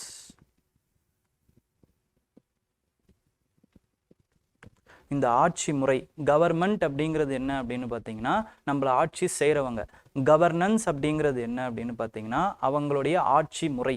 ஓகேங்களா, இந்த ஆட்சி முறை எப்படி இருக்கணும் அப்படின்னு பார்த்தீங்கன்னா வெல்ஃபேர் ஆஃப் த பீப்புளுக்காக இருக்கணும். அந்த வெல்ஃபேர் ஆஃப் த பீப்புளோட சேர்த்து நம்ம வந்து நம்மளுடைய நெறிமுறைகளை உள்ளே சேர்த்தோம் அப்படின்னா இன்டெகிரிட்டி, டிரான்ஸ்பரன்சி, அக்கௌண்டபிலிட்டி, இந்த மாதிரியான நேர்மை தன்மை, வெளிப்படைத்தன்மை, அதுக்கப்புறமா வந்து பொறுப்பெறுத்தல் தன்மை, இது எல்லாத்தையுமே வந்து உள் புகுத்தினா மட்டும்தான் நம்மளுடைய கவர்னன்ஸ் வந்து பார்த்தீங்கன்னா வந்து ஒரு நேர்மையான கவர்னன்ஸாக இருக்கும், நேர்மையான ஆளுகையாக இருக்கணும் அப்படிங்கிறது தான் இதோடைய அர்த்தம். ஓகேங்களா, இப்போ இது இல்லாதனால தான் கரப்ஷன் வருது. ஓகே, அப்போ இந்த இஷ்யூவை இப்படி தான் பார்க்கணும். அப்போ இதோடைய இம்பேக்ட் என்ன, இந்த தவறு ஆகிப்போச்சு, இந்த கரப்ஷன் ஆகிப்போச்சு, இந்த கரப்ஷன்னால இம்பேக்ட் என்ன அப்படின்னு பார்த்தீங்கன்னா சிட்டிசன்ஸ் இருக்காங்க பார்த்தீங்களா, இந்த சிட்டிசன்ஸுக்கு அவங்களுடைய அரசாட்சி மேலே நம்பிக்கைத்தன்மை இழந்துருவாங்க. செகண்ட் வந்து என்ன அப்படின்னு பார்த்தீங்கன்னா, அவங்களுடைய இன்ஸ்டிடியூஷன்ஸ் இருக்குது பார்த்தீங்களா, டெமோக்ராட்டிக் இன்ஸ்டிடியூஷன்ஸ், அது மேலேயுமே வந்து நம்பிக்கை இல்லாத தன்மை, வெளிப்படையற்ற தன்மை வந்து இருக்குது அப்படிங்கிற மாதிரி நினச்சிருவாங்க. ஓகேங்களா, அதோடைய நம்பகத்தன்மையை, அந்த இன்ஸ்டிடியூஷன்ஸ் இருக்குது பார்த்தீங்களா, அதோடைய நம்பகத்தன்மையை அந்த இன்ஸ்டிடியூஷன்ஸ் வந்து இழந்துரும். செகண்ட். தேர்டு வந்து என்ன அப்படின்னு பார்த்தீங்கன்னா, இன்டர்நேஷ்னல் அரீனாவில் சர்வதேச சூழலில் பார்த்தீங்க அப்படின்னா மற்றவங்க யாருமே வந்து அந்த குறிப்பிட்ட கண்ட்ரி கூட வந்து ட்ரேடு வச்சுக்க மாட்டாங்க ஓப்பனாக. ஓகேங்களா, இதெல்லாமே வந்து ப்ராப்ளம் ஆகிடும். அப்போது லாஸ்ட் இம்பேக்ட் என்ன அப்படின்னு பார்த்தீங்கன்னா, நேஷ்னல் செக்யூரிட்டி, தேச பாதுகாப்புலேயுமே வந்து பிரச்சனை, ஒரு பெரிய கேள்விக்குறியாக மாறிடும். இந்த இஷ்யூவை எத்திக்கலாக பார்த்தீங்கன்னா இப்படி தான் அணுகணும். ஓகேங்களா, அப்புறமா வந்து இதுக்குடைய ரெஸ்பான்ஸ் எப்படி இருக்கணும் அப்படின்னா வந்து கவர்மெண்ட்டோடைய ரெஸ்பான்ஸ் வந்து இந்த இன்வெஸ்டிகேஷன் வந்து டிரான்ஸ்பரண்ட்டாக இருக்கணும். டிரான்ஸ்பரண்ட் இன்வெஸ்டிகேஷனாக இருக்கணும். அதுக்கப்புறமா வந்து ரூல் ஆஃப் லா வந்து கடைபிடிக்கிற மாதிரியான ஒரு இன்வெஸ்டிகேஷனாக இருக்கணும். ஓகேங்களா, சட்டத்தின் ஆட்சி அப்படின்னு சொல்லுவாங்க. சட்டத்தின் ஆட்சியை நிலைநாட்டுற மாதிரியான அந்த இன்வெஸ்டிகேஷன் ப்ராசஸ் இருக்கணும். ஓகேங்களா, அப்போ அக்கௌண்டபிலிட்டி, டிரான்ஸ்பரன்சி, இது எல்லாமே வந்து important to rebuild the trust among the citizens and international partners. Okay, next இன்னொரு இம்பார்ட்டண்ட்டான நியூஸ் என்ன அப்படின்னு பார்த்தீங்கன்னா, எத்திக்ஸ்லேயே பிரான்ஸ் அரசியலமைப்பு சட்டத்தில் கருக்கலைப்பு வந்து உரிமையாக வந்து கான்ஸ்டிடியூஷனல் ரைட்டாகவே வந்து ஃப்ரான்ஸில் கொடுக்க போகிறாங்க அப்படிங்கிற மாதிரி வந்திருக்கு. இதில் ரெண்டு இம்பார்ட்டண்ட்டான இஷ்யூ இருக்குது. ஒன்று என்ன அப்படின்னு பார்த்தீங்கன்னா, கருக்கலைப்புக்கு வந்து ஆதரவு இருக்கிறவங்க, கருக்கலைப்புக்கு வந்து எதிராக இருக்கிறவங்க, இவங்க ரெண்டு பேருக்கும் நடக்கிற அந்த டைலமா தான் வந்து என்னன்னு பார்த்தீங்கன்னா எத்திக்கல் டைலமா. இவங்க ரெண்டு பேருக்கும் இருக்கிற டைலமா, அதாவது வந்து எத்திக்கல் டைலமானா என்ன அப்படின்னு பார்த்தீங்கன்னா தர்ம சங்கடம் அப்படின்றாங்களே அந்த விஷயம்தான். ஓகேங்களா, இதுவும் கரெக்டு தான், இதுவும் கரெக்டு தான். ஆனால் இந்த ரெண்டு கரெக்டில் எந்த கரெக்டை நம்ம தேர்ந்தெடுக்கிறது, அதுதான் எத்திக்கல் டைலமான்னு வரும். ஓகேங்களா, அப்போது கருக்கலைப்பு வேணும் அப்படின்னு சொல்கிறவங்க வந்து உமன் சைடில் இருந்து நின்று பேசுவாங்க. வேணாம் அப்படின்னு சொல்கிறவங்க அந்த ஃபோட்டஸ், அதாவது வந்து கருவுடைய அந்த பாயிண்ட் ஆஃப் வியூவிலேருந்து பேசுவாங்க. ஓகேங்களா, இதில் என்ன அப்படின்னு பார்த்தீங்கன்னா, உமனுக்கு வேணும் அப்படின்னு சொல்கிறவங்க வந்து உமனுக்கு வந்து ஃபைனல் டிசிஷன் மேக்கிங் அத்தாரிட்டி வேணும். அது மட்டும் இல்லாமல் அவங்களுடைய உடம்பு மேலே பாடிலி இன்டெகிரிட்டி, அவங்க உடம்பு மேலே அவங்களுக்கு முழு உரிமை வேணும் இப்படிங்கிற மாதிரி அவங்க வந்து சொல்லுவாங்க. ஃபோட்டஸ் அவங்க இந்த குழந்தைகளுக்காக வந்து பேசுகிறவங்க என்ன சொல்லுவாங்க அப்படின்னு பார்த்தீங்கன்னா, இந்த குழந்தைகளுக்கும் வந்து ஃபண்டமெண்டல் ரைட் இருக்குது, ரைட் டு லிவ் இந்த குழந்தைகளுக்கும் இருக்குது அப்படிங்கிறத சொல்லுவாங்க. ஓகேங்களா, இதன் அடிப்படையில் நின்று பேசுவாங்க. அப்போது இவங்க யார், இந்த உமனுக்கு சார்பாக இருந்து பேசுகிறவங்க யார், இந்த ஃபோட்டஸுக்கு சார்பாக இருந்து பேசுகிறவங்க யாருன்னா ரெண்டு பேருமே வந்து ரெண்டு ஐடியாலஜியை கொண்டவங்களாக இருப்பாங்க. என்ன அப்படின்னு பார்த்தீங்கன்னா, இந்த ஃபோட்டஸுக்கு ஆதரவாக இருக்கிறவங்க வந்து பார்த்தீங்க அப்படின்னா வந்து கன்சர்வேட்டிவ்ஸாக இருப்பாங்க, பழமைவாதிகளாக இருப்பாங்க, ஃபண்டமெண்டலிஸ்ட்டாக இருப்பாங்க, அடிப்படைவாதிகளாக இருப்பாங்க, இல்லை ரிலீஜியஸ் பர்சனாலிட்டிஸாக இருப்பாங்க. ஓகேங்களா, இவங்கள மாதிரி ஆளுங்க தான் வந்து இந்த ஃபோட்டஸுக்கு ஆதரவாக பேசுவாங்க. பிறக்காத குழந்தை, கருவில் இருக்கும் குழந்தைகளுக்காக ஆதரவாக பேசுகிறவங்களா இருப்பாங்க. இந்த உமன்ஸுக்கு வந்து ஆதரவாக இருக்கிறவங்க என்ன மாதிரியான மனநிலைமையில் இருப்பாங்க அப்படின்னு பார்த்தீங்கன்னா, வெர்ச்சு எத்திக்ஸை ஃபாலோ பண்ணுறவங்களா இருப்பாங்க, இல்லைனா டியன்டாலஜிஸ்டாக இருப்பாங்க, கான்சிக்வென்ஷுவலிஸ்ட்.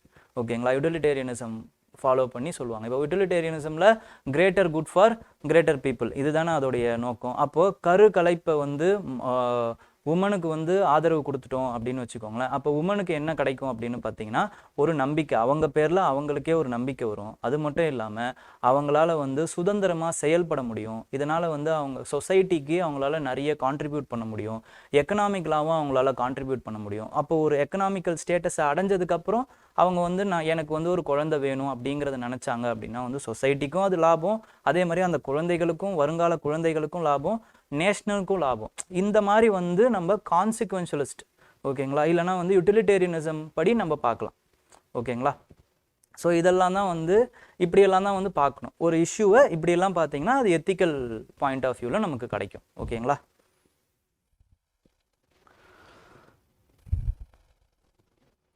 நெக்ஸ்ட் வந்து ஸ்கீம்ஸ் திட்டங்கள் வச்சு நம்ம பார்க்கணும். திட்டங்களில் பார்த்தீங்க அப்படின்னா வந்து ஒருங்கிணைந்த சேவை மையம் அது வந்து நியூஸில் இருந்துச்சு. அதோடைய பணியாளர்களுக்காக கடைசி டேட் அப்படிங்கிற மாதிரி இருந்துச்சு. நமக்கு அந்த நியூஸ் தேவையில்லை. பட்டு அந்த ஒன் ஸ்டாப் சென்டர் அப்படின்னா என்னங்கிறத பார்ப்போம். ஒன் ஸ்டாப் சென்டர் அப்படிங்கிறது மிஷன் சக்திக்கு உள்ள வந்து சக்தி இல்லை ஷாக்கின்ற அந்த மிஷனுக்குள்ளே இருக்குது. ஓகேங்களா? இது எதுக்கு அப்படின்னு பார்த்தீங்கன்னா ஜெண்டர் பேஸ்டு வயலன்ஸை வந்து தடுக்கிறதுக்காக. ஓகேங்களா? ஜெண்டர் பேஸ்டு வயலன்ஸ் என்ன வயலன்ஸ் அப்படின்னா டொமஸ்டிக்காகவும் சரி பப்ளிக்லேயும் சரி ப்ரைவேட்லேயும் சரி நிறைய உமன் வந்து டொமஸ்டிக் அப்யூசஸை வார்த்தையாலையும் சரி இல்லை அடிகளாலையும் சரி நிறைய தாங்கிக்கிட்டு இருக்காங்க. ஓகேங்களா? அப்போ அந்த மாதிரி பாதிக்கப்பட்ட விமன்ஸை வந்து நம்ம மீட்டெடுத்து அவங்களுக்கு ஆதரவாக இருக்கிறது தான் வந்து என்னன்னு பார்த்தீங்கன்னா இந்த மிஷன் ஷாக்கி. ஓகேங்களா? நெக்ஸ்ட் வந்து என்ன அப்படின்னு பார்த்தீங்கன்னா ஒரு திட்டம். என்ன திட்டம்னு அப்படி பார்த்தீங்கன்னா ஜன் ஜாதி ஆதிவாசி நியாய மகா அபியான். இந்த திட்டத்தின்படி என்ன அப்படின்னு பார்த்தீங்கன்னா சென்ட்ரல் கவர்மெண்ட் இருக்காங்கல்ல அவங்க கொல்லம் அப்படிங்கிற அந்த ட்ரைபை வந்து இந்த திட்டத்துக்குள்ளே இணைச்சிருக்காங்க. இதனால தான் இந்த நியூஸில் இருந்துச்சு.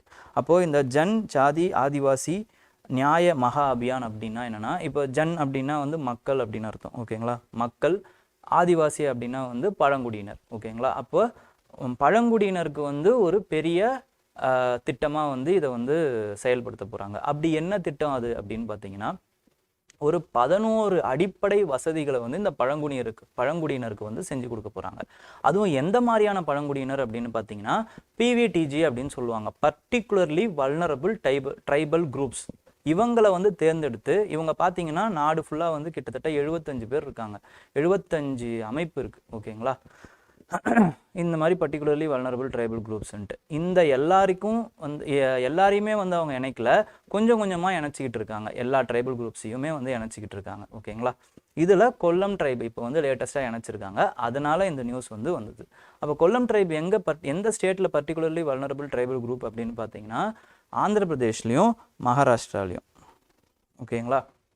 இவங்களுக்கு அப்போ என்ன மாதிரியான இன்டர்வென்ஷன்ஸ் பண்ணி கொடுப்பாங்க, அடிப்படை வசதிகள் பண்ணி கொடுப்பாங்க அப்படின்னு பார்த்தீங்கன்னா ரோடு போட்டு தர்றது, அதுக்கப்புறமா வந்து எல்பிஜி கேஸ் கனெக்ஷன் வந்து பண்ணுறது, அதுக்கப்புறமா வந்து அவங்களுக்கு எஜுகேஷன் கொடுக்கறது, ஹெல்த் கேர் ஃபெசிலிட்டிஸ் கொடுக்கறது, இந்த மாதிரியான விஷயங்களை அந்த ஆதிவாசி சமூகத்துக்கு பண்ணி கொடுக்குறாங்க. ஓகேங்களா? நெக்ஸ்ட் வந்து இம்பார்ட்டன்ட் டேஸில் நம்ம ஃபஸ்ட்டு இம்பார்ட்டன்ட் டே என்ன பார்க்க போகிறோம் அப்படின்னா பராக்கிரம திவாஸ். ஓகேங்களா? இந்த பராக்கிரம திவாஸ் என்ன அப்படின்னு பார்த்தீங்கன்னா எதுக்காகனா பர்த் ஆனிவர்சரி ஆஃப் சுபாஷ் சந்திர போஸ். இதுக்காக தான் வந்து அந்த பராக்கிரம திவாஸ் அப்படின்னு நம்ம கொண்டாடுறோம். இந்த சுபாஷ் சந்திர போஸ் எங்கே பிறந்தாரு அப்படின்னு பார்த்தீங்கன்னா ஒடிசாவில் பிறந்திருக்காரு. கட்டாக்கில் ஒடிசாவில் பிறந்திருக்காரு. ஜான்வரி 23, 1897 அதுதான் வந்து அவர் பிறந்த ஆண்டு. ஓகேங்களா? நெக்ஸ்ட் வந்து international day for education January 24. இது லேர்னிங் ஃபார் லாஸ்டிங் பீஸ் தான் வந்து இந்த வருஷத்தோடைய தீம். நெக்ஸ்ட் என்ன அப்படின்னு பார்த்தீங்கன்னா நேஷ்னல் கேர்ள் சைல்டு டே ஜான்வரி 24. இது எதுக்காக தொடங்கப்பட்டது அப்படின்னு பார்த்தீங்கன்னா ஜான்வரி 24, 2015 நம்ம பேட்டி பச்சோ பேட்டி படோ அப்படிங்கிற அந்த ஸ்கீமை வந்து லான்ச் பண்ணாங்க சென்ட்ரல் கவர்மெண்ட். பேட்டி அப்படிங்கிறவங்க வந்து பெண் குழந்தை அப்படின்னு அர்த்தம். பச்சோ பேட்டி படோ அப்படின்னா பெண் குழந்தைகளை காப்பாற்றுங்கள், பெண் குழந்தைகளை படிக்க வையுங்கள் அப்படின்னு அர்த்தம். ஓகேங்களா? இந்த 2 இனிஷியேட்டிவ்காக தான் இந்த பேட்டி பச்சோ பேட்டி படோ வந்து லான்ச் பண்ணியிருக்காங்க. இந்த லான்ச் பண்ணதுக்காக என்ன பண்ணுறாங்கன்னா நேஷ்னல் கேர்ள் சைல்டு டே அப்படிங்கிற இந்த டே வந்து கொண்டாடுறாங்க. நெக்ஸ்ட் வந்து நேஷ்னல் ஓட்டர்ஸ் டே ஜான்வரி 25 வந்து நேஷ்னல் ஓட்டர்ஸ் டே. இது ஈஸியாக உங்களால் ஞாபகம் வச்சுக்க முடியும். ஏன்னா நம்மளுடைய அந்த அரசாங்கங்கிறது வந்து டெமோக்ரஸி, மக்கள் ஆட்சியை வந்து நிலைநாட்டணும் அப்படிங்கிறதுக்காக தான். மக்கள் ஆட்சியை நிலைநாட்டணும்னா சுதந்திரமான அந்த தேர்தல் முறை இருக்கணும். அப்போ சுதந்திரமான தேர்தல் முறையை யார் என்ஹான்ஸ் பண்ணுறாங்க அப்படின்னு பார்த்தீங்கன்னா நம்மளுடைய எலெக்ஷன் கமிஷன் ஆஃப் இந்தியா தான் என்ஹான்ஸ் பண்ணுறாங்க. அப்போ அதை வந்து தோற்றுவிக்கிறது எப்போ தோற்றுவிக்கிறாங்கன்னா ஜான்வரி 26, 1950 ஒரு நாள் முன்னாடி தோற்றுவிக்கிறாங்க. அப்போது இந்த மாதிரி ஞாபகம் வச்சுக்கோங்க. ஓகேங்களா? அப்போ ஜான்வரி 25 அதை வந்து நேஷ்னல் ஓட்டர் டேவாக வந்து நம்ம கொண்டாடுறோம். ஓகேங்களா? இந்த வருஷத்துக்கான தீம் என்ன அப்படின்னு பார்த்தீங்கன்னா nothing like voting, I vote for sure. Okay. National tourism day வந்து அதே மாதிரியே வந்து ஜான்வரி 25 தான் நம்ம கொண்டாடுறோம். Sustainable journey, timeless memory. Okay. Next வந்து டேட்டா ப்ரைவசி டே. இந்த டேட்டா ப்ரைவசி டேவையும் வந்து January 28 நம்ம கொண்டாடுறோம். டேட்டா ப்ரைவசியில் வந்து சில இம்பார்ட்டண்ட்டான விஷயம் என்ன சொல்லலாம் அப்படின்னா, சுப்ரீம் கோர்ட் வந்து புட்டாஸ்வாமி வழக்கில் என்ன சொல்லியிருக்காங்கன்னா, right to privacy is also a fundamental right under article 21 அப்படின்னு சொல்லியிருக்காங்க. ஓகேங்களா? அப்போ ரைட் டு ப்ரைவசியுமே வந்து நம்மளுடைய அடிப்படை உரிமையாக வந்து சுப்ரீம் கோர்ட் வந்து அங்கீகரிச்சிருக்காங்க. ஆர்டிகல் 21 என்ன அப்படிங்கிறது கமெண்ட்டில் சொல்லுங்கள். ஓகேங்களா? நெக்ஸ்ட் வந்து வேர்ல்டு லெப்ரசி டே வந்து பார்த்தீங்க அப்படின்னா அதோட தீம் வந்து பீட் லெப்ரசி. அடுத்து வந்து இந்தியன் நியூஸ் பேப்பர் டே 2024 நம்ம கொண்டாடுறோம். அது பார்த்தீங்க அப்படின்னா வந்து யார் வந்து நியூஸ் பேப்பர் ஃபஸ்ட்டு இந்தியாலையும் சரி ஏஷியாலையும் சரி ஃபஸ்ட்டு பிரிண்டட் நியூஸ் பேப்பர் விட்டது யார் அப்படின்னு பார்த்தீங்கன்னா ஜேம்ஸ் அகஸ்டஸ் ஹிக்கி. ஓகேங்களா? இவர் ஹிக்கீஸ் பெங்கால் கசட் அப்படிங்கிற அந்த நியூஸ் பேப்பரை விட்டார். இவருடைய விட்ட லாங்குவேஜ் என்ன அப்படின்னு பார்த்தீங்கன்னா இங்கிலீஷில் விட்டுருக்காங்க. ஓகேங்களா? இவர் தான் வந்து ஃபாதர் ஆஃப் இந்தியன் ப்ரெஸ்ன்னு சொல்கிறாங்க, ஜேம்ஸ் அகஸ்டஸ் ஹிக்கி. ஆனால் இவருடைய நேஷ்னாலிட்டி பார்த்தீங்கன்னா இவர் ஒரு ஐரிஷ்மேன். இங்கிலீஷில் தான் நியூஸ் பேப்பர் விட்டுருக்காரு, ஆனால் இவரோட நேஷ்னாலிட்டி வந்து இவர் வந்து ஐரிஷ்மேன். ஓகேங்களா? நெக்ஸ்ட் வந்து oldest existing news paper in India என்ன அப்படின்னா வந்து மும்பை சமாச்சார். ஓகேங்களா? இது வந்து 1822 ஃபஸ்ட்டு பப்ளிஷ் ஆகிருக்கு. ஆனால் என்ன லாங்குவேஜ்லன்னு பார்த்தீங்கன்னா குஜராத்தியில் மும்பை சமாச்சார், ஆனால் குஜராத்தியில் அது வந்து பப்ளிஷ் ஆகிருக்கு. ஓகேங்களா? நெக்ஸ்ட் வந்து தமிழில் பார்த்தீங்க அப்படின்னா வந்து ஸ்வதேசமித்திரன் தான் ஃபஸ்ட்டு நியூஸ் பேப்பர். ஓகேங்களா? 1882 யாரால் அப்படின்னு பார்த்தீங்கன்னா ஜி சுப்பிரமணிய ஐயரால் இது வந்து பப்ளிஷ் பண்ணப்பட்டது. ஓகேங்களா? மார்ட்டியர்ஸ் டே அப்படிங்கிறது வந்து January 30. எதுக்காக அப்படின்னு பார்த்தீங்கன்னா காந்தியை வந்து அசாசினேட் பண்ணனால வந்து நம்ம மார்ட்டியர்ஸ் டே அப்படின்னு கொண்டாடுறோம். ஓகேங்களா? நெக்ஸ்ட்டு வந்து காந்தியுடைய பிறந்த நாளை நம்ம எப்படி கொண்டாடுறோம் அப்படின்னு பார்த்தீங்கன்னா October 2 international day of non violence. ஓகேங்களா? அகிம்சை தினமாக நம்ம கொண்டாடுறோம். நெக்ஸ்ட் வந்து world neglected tropical disease day வந்து January 30 கொண்டாடுறோம். இந்த வருஷத்தோடைய தீம் என்னன்னு பார்த்தீங்கன்னா unite, act and eliminate. Next வந்து January 31 வந்து இன்டர்நேஷ்னல் ஜீப்ரா டேவாக நம்ம கொண்டாடுறோம். ஓகேங்களா? ஜீப்ரா டேனா வரி குதிரை டே. நெக்ஸ்ட் வந்து ஒன்லைனர்ஸ் இருக்குது. இதில் இம்பார்ட்டண்ட்டான ஒன்லைனர்ஸ் மட்டும் நம்ம பார்த்துருவோம்.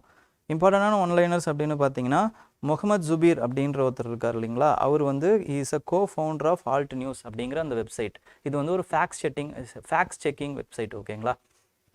இந்த வெப்சைட் வந்து இந்த வெப்சைட்னால பல ஃபேக்ஸுகள் வந்து செக் பண்ணப்பட்டு பல டிஸ்இன்ஃபர்மேஷன், ஓகேங்களா, பொய் செய்திகள் வந்து டீபங்க் பண்ணப்பட்டிருக்கு.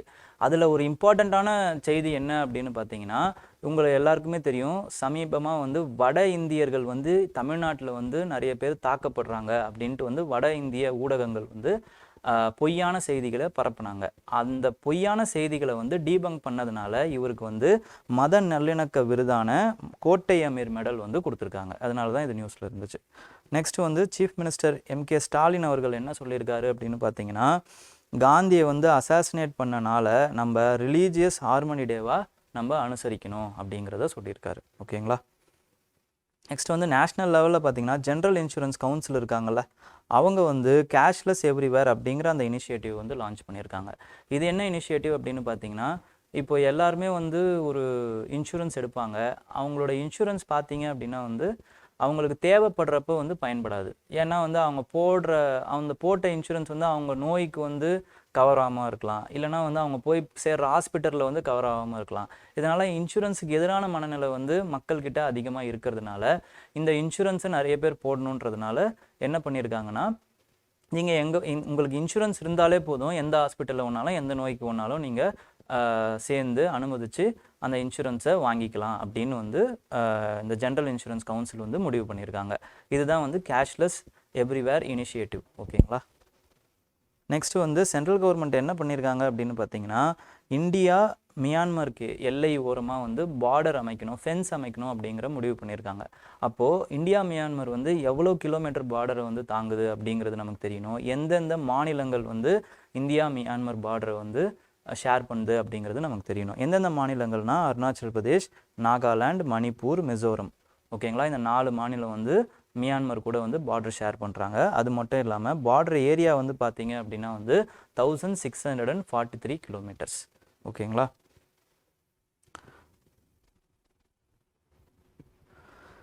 நெக்ஸ்ட் வந்து நாட்டோவோட லார்ஜஸ்ட் எக்ஸசைஸ் வந்து இப்போ ரீசெண்டாக லான்ச் பண்ணியிருக்காங்க. அந்த நாட்டோவோட லார்ஜஸ்ட் எக்ஸசைஸ் பேர் என்ன அப்படின்னு பார்த்தீங்கன்னா எக்ஸசைஸ் ஸ்டெட்ஃபாஸ்ட் டிஃபெண்டர் 24. ஓகேங்களா. இப்போ ரீசெண்டாக வந்து அலபாமா அப்படிங்கிற அந்த ஸ்டேட்டில் யூஎஸோட ஸ்டேட்டில் என்ன பண்ணியிருக்காங்கன்னா வந்து ஒரு மரண தண்டனை கைதியை நைட்ரஜன் கேஸை செலுத்தி அவரை வந்து கொண்டிருக்காங்க. ஓகேங்களா. அதுக்கு பேர் வந்து நைட்ரஜன் ஐபாக்சியா அப்படின்னு பேர். ஐபாக்சியா அப்படிங்கிறது என்னென்னா ஆக்சிஜனை இழக்கும் சூழ்நிலை அப்படின்னு அர்த்தம். ஓகேங்களா. ஆக்சிஜன் டிப்ரைவ்டு ஸ்டேட் அப்படின்னு அர்த்தம். ஓகேங்களா. அதுதான் ஐபாக்சியா. ஓகே. இப்போ என்ன பண்ணுறாங்கன்னா அந்த ஒரு மாஸ்க்கை வந்து அவருடைய மூஞ்சில் செலுத்தி மூஞ்சில் பொருத்தி என்ன பண்ணுவாங்கன்னா அந்த மாஸ்க்குள்ளே வந்து நைட்ரஜன் கேஸை வந்து செலுத்துவாங்க. அப்போது ஆக்சிஜன் கொஞ்சம் கொஞ்சமாக சப்ளை வந்து இழந்து நைட்ரஜன் ஃபுல்லாக போய் அவருக்கு ஒரு சில நிமிடங்கள்லேயே வந்து மயக்கம் அடைஞ்சு அதுக்கப்புறம் இறந்து போயிடுறாரு. இது இந்த மாதிரி வந்து அவரை சாவடிச்சது இன்டர்நேஷ்னல் ஃபுல்லாக வந்து ஒரு கான்ட்ரவர்சியையும் ஒரு கேள்விகளையும் எழுப்புச்சு. ஓகேங்களா. அதனால தான் இது நியூஸில் இருந்துச்சு.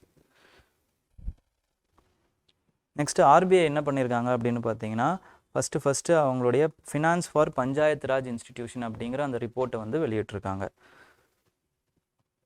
நெக்ஸ்ட்டு சயின்ஸ் அண்ட் டெக்னாலஜியில் பார்த்தீங்க அப்படின்னா சென்ட்ரல் கவர்மெண்ட் வந்து வைபவ் அப்படிங்கிற அந்த ஃபெலோஷிப்பை வந்து இந்தியன் ஆரிஜின் ரிசர்ச்சர்ஸ்க்காக வந்து வெளியிட்டிருக்காங்க.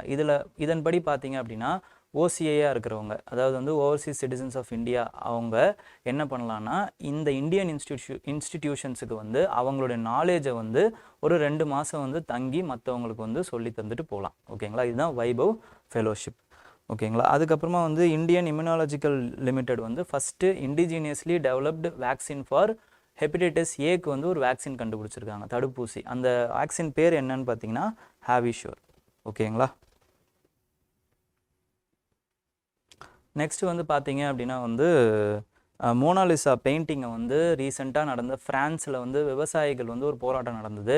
அதில் வந்து மோனாலிசா பெயிண்டிங்கை வந்து சேதம் பண்ணணும் அப்படின்னு அந்த ப்ரொட்டஸ்டர்ஸ் கிளர்ச்சியாளர்கள் நினச்சாங்க. அதனால் இது நியூஸில் வந்துச்சு. அது எங்கே மியூசியமில் இருக்குது அப்படிங்கிறது தான் ரொம்ப முக்கியம், வேறு ஒன்றும் கிடையாது. ஓகேங்களா. நெக்ஸ்ட்டு வந்து world's largest luxury cruise ship இருக்குது பார்த்தீங்களா, அதை வந்து ராயல் கரீபியன் ஷிப்பிங் கம்பெனி அப்படிங்கிறவங்க வந்து லான்ச் பண்ணியிருக்காங்க. அதோட பேர் என்ன அப்படின்னு பார்த்தீங்கன்னா ஐகான் ஆஃப் த சி. எதுக்காக இது நியூஸில் இருந்துச்சுன்னா ரீசெண்டாக அதோடைய ஃபஸ்ட்டு வாயேஜை பயணத்தை வந்து அது ஆரம்பிச்சது. எங்கேருந்து ஆரம்பிச்சதுன்னா மியாமி போர்ட்லேருந்து ஆரம்பிச்சது. அதனால் இது நியூஸில் இருந்துச்சு. ஓகேங்களா. ஸோ கொஸ்டின்ஸும் கொடுத்துருக்கேன் ஃப்ரெண்ட்ஸ். நீங்கள் என்ன பண்ணணும் அப்படின்னா வந்து எழுதி பார்க்கணும். இந்த காம்படிட்டிவ் எக்ஸாம்ஸை பொறுத்த வரைக்கும் practice practice practice, revision revision revision, இது மட்டும்தான் உங்களுக்கு உங்களுடைய கனவான குடிமை பணிகளை பெற்றுத்தரும். ஓகேங்களா. ஏதாவது டவுட்ஸ் இருந்தால் கமெண்ட்ஸில் சொல்லுங்கள். உங்களோட கருத்துக்களையும் கமெண்ட்ஸில் பதிவிடுங்க. என்னால் முடிஞ்ச அளவுக்கு அந்த டவுட்ஸை வந்து கிளியர் பண்ண பார்க்குறேன். தேங்க்யூ. All the best.